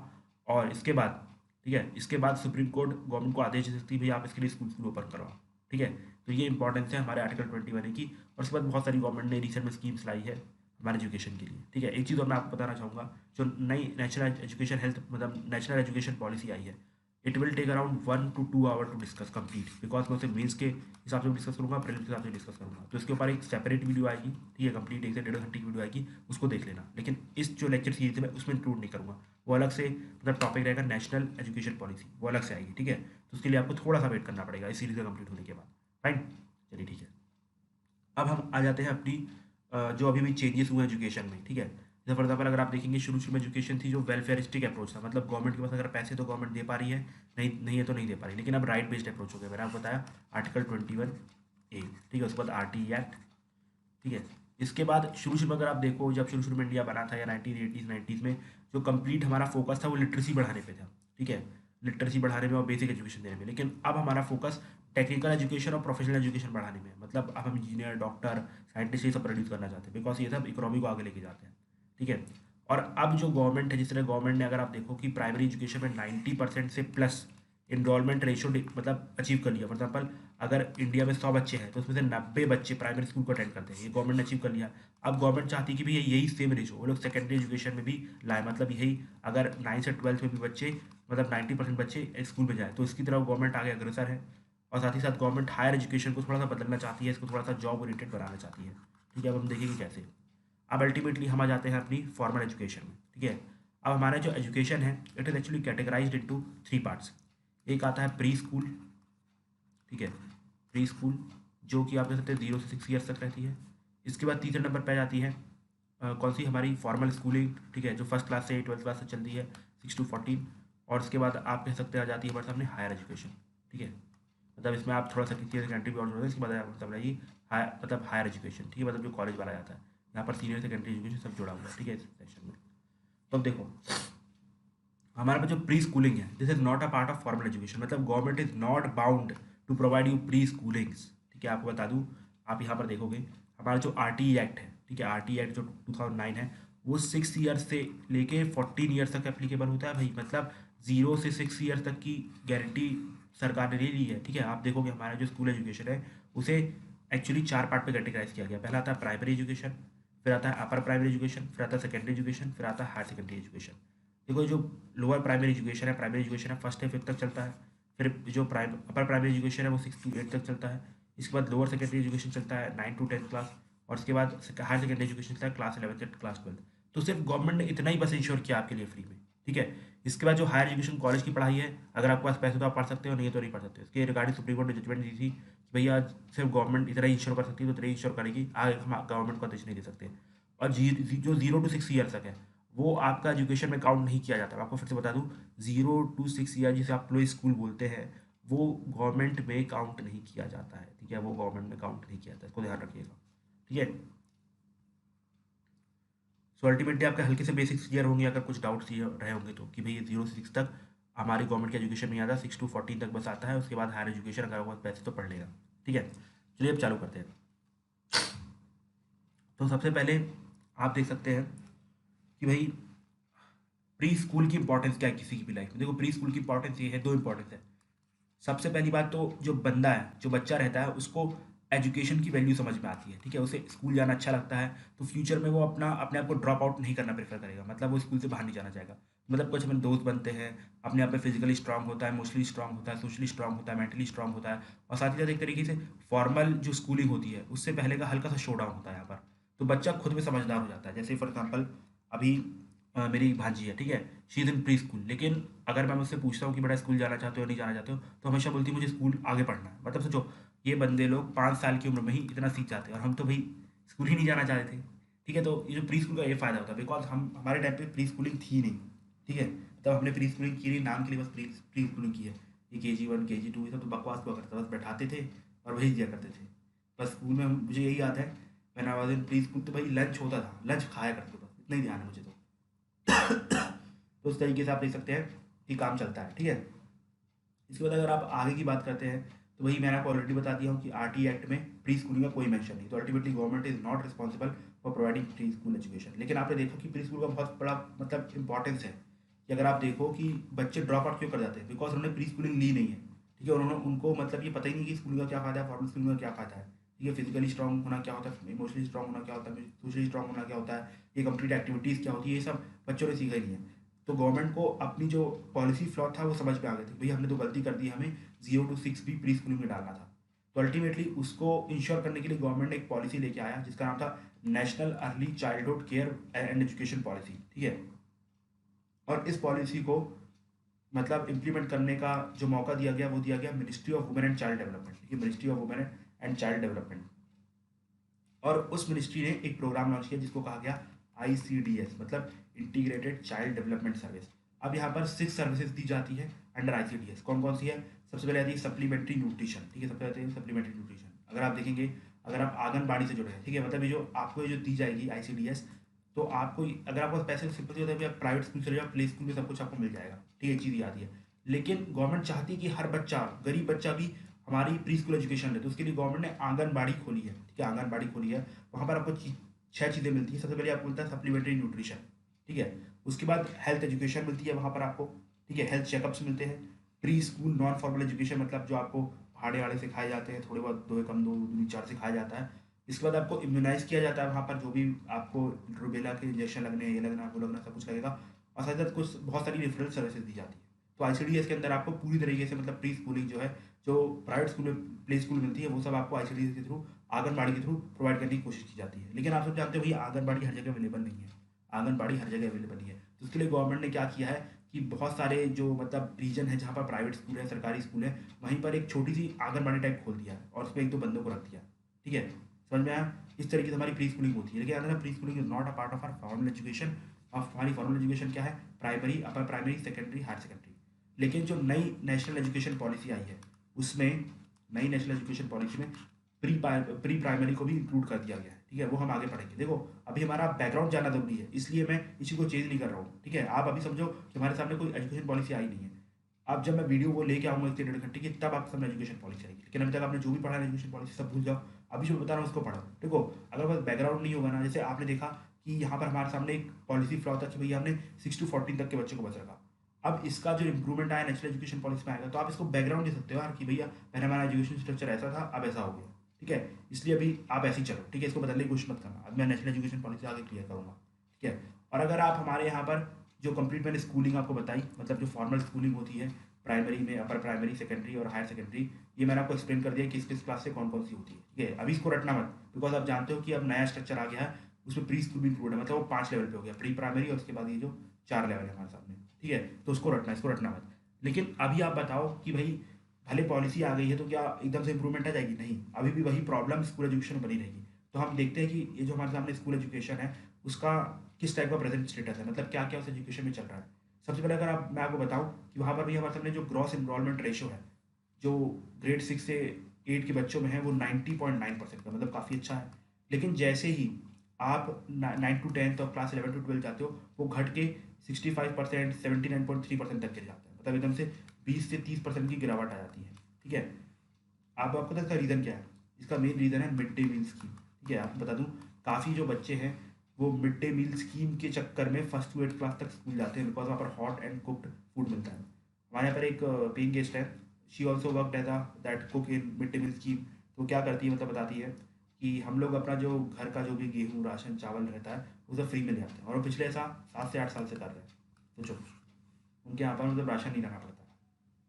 और बताओ ये कैसा चल रहा है, मतलब जो इस टाइप की धज्जियाँ उड़ा के रखी है हमारे सिस्टम के लोगों ने। ठीक है, और उसके बाद बस यही कि एक खास प्रेजेंट स्टेटस आपको सब यहाँ पर इनरोलमेंट रेशो याद रखना। ठीक है, उसके बाद आप कुछ याद मत रखना। और फाइन, और यहाँ हमारे जनरल, हमारा जो स्कूल एजुकेशन है वो जनरलिस्ट इन नेचर है। ठीक है, यही एक रीज़न है कि एक सर्वे हुआ था जिसमें ये कहा गया था, मतलब बच्चों से ये पूछा गया था कि भाई आप लोग क्यों स्कूल नहीं जाना चाहते। तो उन्होंने ये बताया था कि भाई जो स्कूल में पढ़ाया जाता है वो किसी भी काम का नहीं है, वो हमें जॉब नहीं दिलाता है। मतलब हमारी जो स्कूल कंप्लीट एजुकेशन है 1st to 12th तक की क्लास की, आपने खुद ऑब्जर्व किया होगा, जब तक आप 1st to 12th में थे तो आपको लगता है कि आप वर्ल्ड से पूरे कटे हुए थे। लेकिन जब से आप यूपीएससी की प्रिपरेशन में आए होंगे, ऐसा काफ़ी बच्चों ने फील किया होगा, आपको समझ में आया होगा भाई मतलब वर्ल्ड में बहुत भी कुछ सीखने को, मतलब यहाँ पर तो बहुत मज़ा आता है। आर्ट्स तो रियल में इज इंटरेस्टिंग सब्जेक्ट। ठीक है, तो आपको टेक्निकल और वोकेशनल एजुकेशन नहीं सिखाई जाती है, सबसे बड़ा प्रॉब्लम था उसमें। ठीक है, क्योंकि 1st and 12th मतलब जनरल एजुकेशन टाइप की होती है, उसमें भी कुछ पास पास कर दिया जाता है।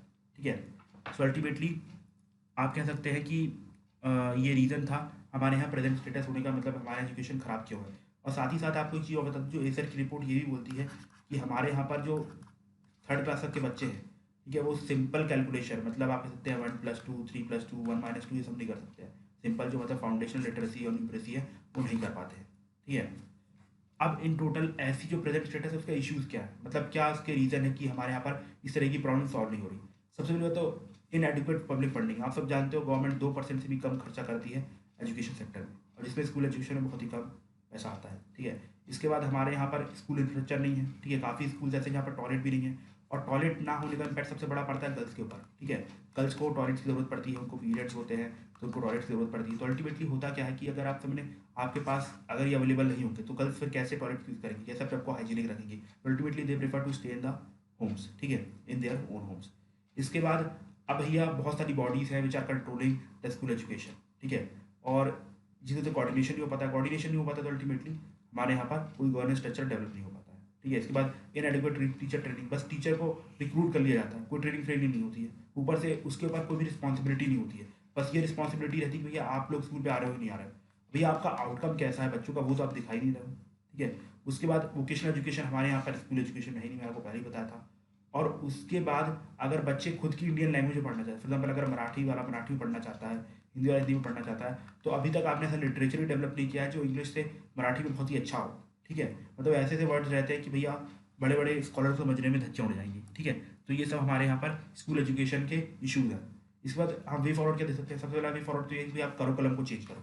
मतलब करिकुलम जैसे मतलब अभी न्यू एजुकेशन पॉलिसी में गवर्नमेंट ने क्या किया है, 6th क्लास से ही आपको क्या मिला जाएगा, वोकेशनल एजुकेशन की ट्रेनिंग मिलना चालू हो जाएगी। मतलब एक पीरियड रहेगा, ठीक है, मतलब 1 घंटा या कुछ आवर्स अलॉट किए हैं, ठीक है। हम आगे एजुकेशन पॉलिसी में पढ़ेंगे तो इसका इंप्रूवमेंट है। आप देखो जितने मैं इशूज़ बताऊंगा आप देखना किस तरीके से वो एजुकेशन पॉलिसी में सॉल्व होंगे। इसलिए बैकग्राउंड डेवलप करना जरूरी है। मतलब मैं पागल थोड़ी ना हूँ कि मैं ये सब बकवास पढ़ा रहा हूँ। मैं भी अपना टाइम बचा सकता हूँ, आपको भी टाइम बचा सकता हूँ। नहीं, इसकी ज़रूरत है इसलिए पढ़ा रहा हूँ। इसके बाद भी 1 से 2 घंटे के ऊपर नेशनल एजुकेशन पॉलिसी पे लेक्चर बनेगा, तो इसके लिए वेट करना, वहाँ पर आपकी सारी चीज़ें क्लियर होंगी, ठीक है। इसके बाद आपको जो बच्चों के बीच में मेंटल स्ट्रेसेस को कम करना है, ठीक है, बिल्कुल। मतलब फेलियर या फिर स्ट्रेस जॉब जॉब के चक्कर में बच्चे अपनी लाइफ स्किल को डेवलप नहीं कर पाते हैं, तो उसके ऊपर आपको फोकस करना है। इसके ऊपर भी नेशनल एजुकेशन पॉलिसी में बहुत सारे स्टेप्स लिए गए हैं, वो भी आपको समझ में आए। फॉर एग्जाम्पल आपको अपनी जो बैग्स हैं, बैग्स का वेट रिड्यूस करना है। बट टीचर की ट्रेनिंग करने के बाद बहुत बड़े अच्छे प्रोग्राम लिस्ट किए गए हैं नेशनल एजुकेशन पॉलिसी में। और गवर्नमेंट ने प्रॉमिस किया है कि भैया हम 2022 तक 6% तक गवर्नमेंट मतलब ये जो अपना फंडिंग है एजुकेशन में बढ़ा देंगे। तो ये भी गवर्नमेंट ने फिर से अपनी एजुकेशन पॉलिसी 2019 में आई है उस पर प्रॉमिस किया है, ठीक है। 19-20 में जो आई है उसमें प्रॉमिस किया गया, ठीक है। तो आई थिंक अब आपको जो स्कूलिंग एजुकेशन है पूरा क्लियर हो गया है। अब अगले लेक्चर से we will start with the higher education part, ठीक है, हायर एजुकेशन पार्ट। ओके, चलिए आज के लिए इतना ही रहने देते हैं। Thank you and have a nice day my dear friends. Guys, this is Kamlesh Verma and I welcome you all in Aurora IAS and this is lecture number 2 of health and education। पिछले lecture में हमने education की शुरुआत की थी, जिसमें हमने education में क्या क्या डिस्कस किया कि भैया प्री स्कूलिंग क्या होती है, ठीक है।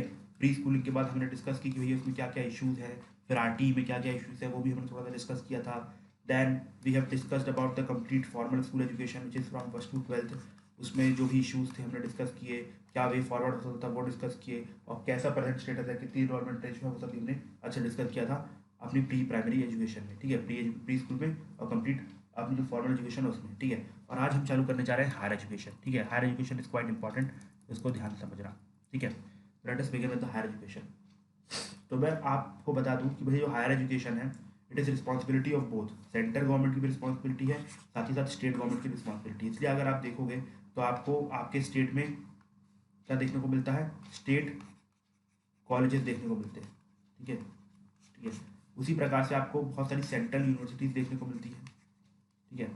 और जो मेजर आर्किटेक्चर है कंप्लीट आपके तो higher education that is mainly control by UGC, ठीक है, यूजीसी। और उसके बाद और भी स्टैचुरी रेगुलेटरी बॉडीज हैं जो कि अलग अलग चीज़ों को कंट्रोल करती है, लेकिन जो मेन आर्किटेक्चर ऊपर टॉप में रहता है दैट इज यूजीसी, ठीक है। अब इसको गवर्नमेंट ट्राई कर रही है कि भैया इसे हायर एजुकेशन नई कमीशन लाई जाए। उसका बिल जब पास हो जाएगा तो उसके ऊपर हम डिस्कस करेंगे। देखो अभी आपको बता दूँ एजुकेशन और हेल्थ में बहुत सारे चेंजेस आए, ठीक है। मैं हर एक वीडियो में कवर अभी हर एक वीडियो में कवर नहीं करूँगा। आई एम वेटिंग कि भाई पूरे जो भी चेंजेस होने हैं अगले 2 से 3 महीने में हो जाए। उसके बाद 1-2 कॉम्प्रिहेंसिव वीडियो ला दी जाए कि हेल्थ में क्या क्या नए इनिशिएटिव रहे, फिर एजुकेशन में क्या क्या इनिशिएटिव रहे, जिससे कि आपकी सारी चीज़ें क्लियर हो जाएंगी। देखो अगर मैं ये चीज़ें अभी ला दूंगा, ठीक है, मुझे कोई प्रॉब्लम नहीं यार, मैं इंक्लूड कर दूंगा, तो आपका पहली बात तो स्टैटिक ढंग से क्लियर नहीं होगा, आप मतलब करंट में ज़्यादा फोकस करने लगोगे।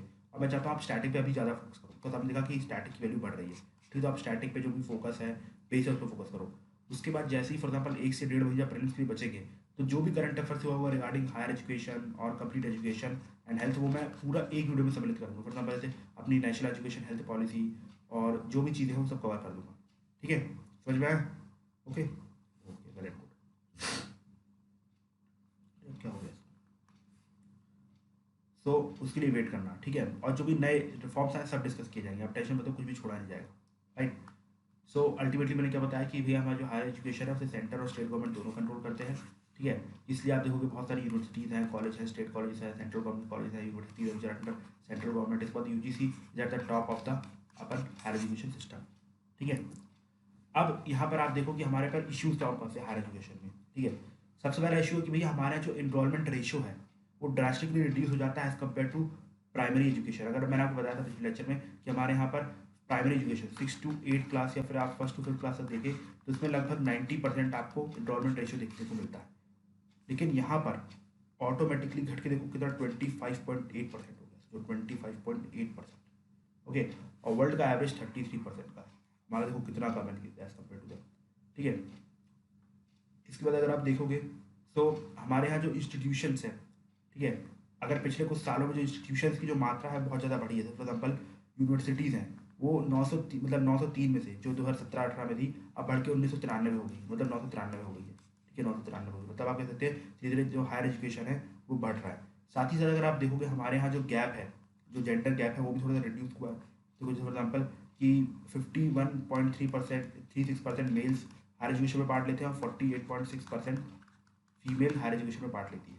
ठीक है, इसके बाद जो सोशल बैकवर्डनेस है वो बिल्कुल भी कम नहीं हुई हमारे यहाँ पर। अभी भी आप देखोगे जो SC और ST का रिप्रेजेंटेशन है, जैसे SC का रिप्रेजेंटेशन सिर्फ 14.89% है हायर एजुकेशन में, और ST का रिप्रेजेंटेशन सिर्फ 5.53% है। और माइनॉरिटी में भी कुछ खास इंप्रूवमेंट नहीं देखने को मिली है। जैसे फॉर एग्जाम्पल कंप्लीट जितनी माइनॉरिटी, फॉर एग्जाम्पल आप देख सकते हो हमारे पास जो जैनास हो गए, बुद्धिस्ट हो गए, ये सब माइनॉरिटीज हमारे यहाँ पर। ठीक है, 6, और इसके बाद इनका जो कंप्लीट कॉन्ट्रीब्यूशन है वो सिर्फ और सिर्फ 5.23% का है।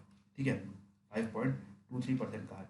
और फिर जो मुस्लिम, जो सबसे बड़ी माइनॉरिटी कम्युनिटी इमर्ज होकर आती है, जो कि which contribute 14% of India population, उसका जो इनरोलमेंट रेशियो सिर्फ और सिर्फ 2.32% का है, मतलब बहुत ही कम है। इसके बाद हमारे यहाँ पर बहुत ज़्यादा रीजनल डिस्पैरिटी है regarding higher education. For example जैसे बिहार की सिटीज़ में लगभग 7 से 8 कॉलेजेस रहते हैं। ठीक है, लेकिन अगर आप यही तेलंगाना में चले जाओ तो बढ़ के 15 से 20 हो जाते हैं।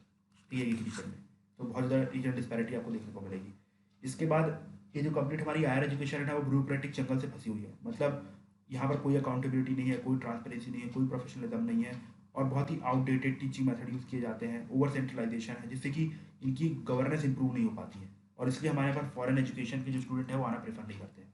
उसके बाद से बहुत ही आउटडेटेड करिकुलम, मैंने आपको बताया कि जो इंडस्ट्रीज़ की डिमांड होती है, जैसे फॉर एग्जाम्पल कि सबसे बड़ा रीज़न है कि भैया ये लोग आजकल अपने इंडियन बच्चों को, इंजीनियर को नहीं ले रहे हैं। रीज़न ये है कि भैया इनको जो डिमांड होती है हमारे इंडस्ट्रीज़ को, ठीक है, उनके पास स्किल होती नहीं है। उन लोगों ने पता नहीं है कैसे इंजीनियरिंग पास कर ली है, मतलब कुछ नहीं पता है उनको, मतलब इस टाइप की कंडीशन आ जाती है। तो आप बताओ ये लोग भी कितना मतलब इनके ऊपर इन्वेस्टमेंट करेंगे। ठीक है, तो अल्टीमेटली बात क्या आ जाती है कि यही रीज़न है कि हमारे अनएम्प्लॉयमेंट बढ़ रही है, बिकॉज इंडस्ट्री की जो डिमांड है वो यूनिवर्सिटी फुलफिल नहीं कर पा रही है। मतलब आप कुछ और दे रहे हो, इंडस्ट्री कुछ और डिमांड कर रही है, वो लोग AI डिमांड कर रही है, और आप पता नहीं वो बाबा आदम की ज़माने की नॉलेज दे रहे हो, तो अल्टीमेटली इट इज़ यूजलेस। और साथ ही साथ हमारे पास टीचर शॉर्टेज आप जानते हो बहुत ज़्यादा रहती है। ठीक है, बहुत ही कम रेशो रहता है टीचर शॉर्टेज का। So ultimately this is the end of higher education. ठीक है, और एक चीज़ मैं पिछले लेक्चर में थोड़ी सी बताना भूल गया था कि भैया क्या वे फॉरवर्ड हो सकता है इसको इम्प्रूव करने का। ठीक है, हायर एजुकेशन को इम्प्रूव करने का और हमारी स्कूल एजुकेशन को इम्प्रूव करने का। देखो, सेम जो इश्यूज आपने देखे कहाँ पर हैं हमारी हायर एजुकेशन में, the same number of issues are there in our this formal schooling education. देखो यहाँ पर भी आप देखोगे कि जनरल एजुकेशन दी जाती है, मतलब कोई भी खास एजुकेशन नहीं दी जाती है। इसके बाद एनरोलमेंट रेशियो कम है, इसके बाद पब्लिक फंडिंग नहीं दी जा रही है, कंप्लीट वही सेंट्रलाइजेशन है, टीचर की ट्रेनिंग नहीं है, वोकेशनल एजुकेशन नहीं है। और आप देखो same issues are there higher education, मैंने सब सेम इशू भी लिस्ट किए। ठीक है, तो यहाँ पर भी कोई चेंजेस नहीं। तो अल्टीमेटली जो मैंने वे फॉरवर्ड बताया था स्कूल एजुकेशन के लिए, सेम वे फॉरवर्ड आपको कहाँ पर मिलेगा, सेम वे फॉरवर्ड आपको मिलेगा इस जगह पे।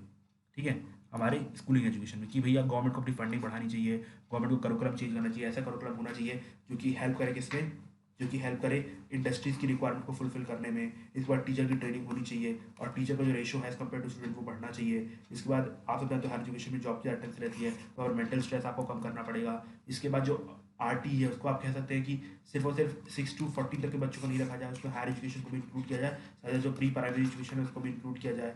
इसके बाद जो ड्रॉप आउट फैसिलिटी है उसको क्रिएटिविटी से आपको सॉल्व करना है। फॉर एग्जाम्पल जो बिहार है, बिहार ने जो भी बच्चे ड्रॉप आउट हुए थे उनको साइकिल देना चालू की, भैया साइकिल देकर आप आके स्कूल अपनी कंटिन्यू रखोगे। तो इस तरह के कुछ क्रिएटिव आइडियाज़ लेके आने हैं। इसके बाद जो भी स्कूल्स अच्छा परफॉर्म कर रहे हैं, कॉलेज अच्छा परफॉर्म कर रहे हैं, उनको आपको इंसेंटिव्स देने पड़ेंगे। ठीक है, और सबसे बेस्ट तरीका है कि भाई लोग यहाँ पर क्यों नहीं आ पाते, बिकॉज लोगों का जो स्कूल से टाइम है वो मैच नहीं करता। वैसे फॉर एग्जाम्पल कुछ बच्चे पढ़ना चाहते हैं, लेकिन जो मैक्सिमम जॉब्स होती हैं वो भी 10 से 5 की होती है, तो बच्चे आके स्कूल एजुकेशन नहीं ले पाते। तो उसके लिए सबसे बेस्ट सोल्यूशन भैया आप ऑनलाइन एजुकेशन प्रोवाइड करो, जिससे कि बच्चे रात में अपनी पढ़ाई आराम से कर सकें। ठीक है, तो same way forward is there for the school education, for school education, same way forward is there for the higher education. ठीक है, तो आई थिंक आपको एजुकेशन का थोड़ा सा तो जिस्ट मिल गया होगा कि भाई एजुकेशन, प्री प्राइमरी एजुकेशन क्या होती है, कंप्लीट हमारी फॉर्मल एजुकेशन क्या होती है, इसके बाद हायर एजुकेशन क्या होती है, सब में इशूज़ क्या हैं, इसके बाद कैसे वे फॉरवर्ड दिखा जा सकता है। ठीक है, तो आई थिंक ये सब चीज़ें आपको क्लियर हो गई। ये सब स्टैटिक पार्ट था। ठीक है, दिस वॉज स्टैटिक पार्ट। अब इसमें बहुत सारे चेंजेस किए गए हैं गवर्नमेंट के द्वारा इन आर नेशनल एजुकेशन पॉलिसी। ठीक है, तो ये नेशनल एजुकेशन पॉलिसी हम पढ़ेंगे। ठीक है, लेकिन कंप्लीट इस सीरीज को कंप्लीट करने के बाद, because it will take around 1 to 2 hour to discuss complete national education policy. उसी के साथ जो भी नए नए रिफॉर्म्स हुए एजुकेशन में वो भी मैं डिस्कस करूँगा। इसके बाद देर will B separate video of this health part, कि बहुत सारे भी हेल्थ पे भी नए इनिशिएटिव्स लिए गए हैं, उसको भी मैं अच्छे से डिस्कस करूँगा। ठीक है, समझ में आई? तो अभी के लिए आपको स्टैटिक में इतना ही रखना है। ठीक है, जो चीज़ें मैंने बताई उसको रट के रखो, इससे कि आपका बेस बिल्ड होगा। ठीक है, आई नो कि भाई चेंजेस आए हैं, लेकिन इश्यूज़ में कोई चेंजेस नहीं आए, सजेशन में कोई चेंजेस नहीं आए, बल्कि जो इश्यूज़ थे गवर्नमेंट ने नेशनल हेल्थ पॉलिसी में, मतलब नेशनल एजुकेशन पॉलिसी, उसको एड्रेस करने की कोशिश की है। ठीक है, I think we are done with the education part. Now we are going to begin with the very important part, that is the health part. ठीक है, हेल्थ पार्ट से हम चालू करने वाले हैं, लेकिन हेल्थ को आज मैं स्टार्ट नहीं करने वाला हूँ, जस्ट बिकॉज की health will take just around 30 minutes, तो उसको अगले लेक्चर में पूरा comprehensively I will cover it. ठीक है, तो आज अपनी 10-12 मिनट की वीडियो रहने देते हैं। तो आज के लिए धन्यवाद फ्रेंड्स। आई होप आपको लेक्चर्स पसंद आ रहे हैं। देखो, मैं जानता हूँ ये लेक्चर्स पे सुनने में थोड़ी डिफिकल्टी आती होगी, जस्ट बिकॉज की फैक्ट्स यार, मैं भी कुछ नहीं कर सकता, पता उसमें क्या समझा दूँ मैं आपको। अब जो टीचर रेशियो मैं बदल नहीं सकता, जो कंप्लीट एजुकेशन प्रोसेस है वो मैं बदल नहीं सकता, सिर्फ सजेशन दे सकता हूँ, वो मैं आपको देने की कोशिश कर रहा हूँ। ठीक है, so that's it, that's all for today. Thank you and have a nice day my dear friends.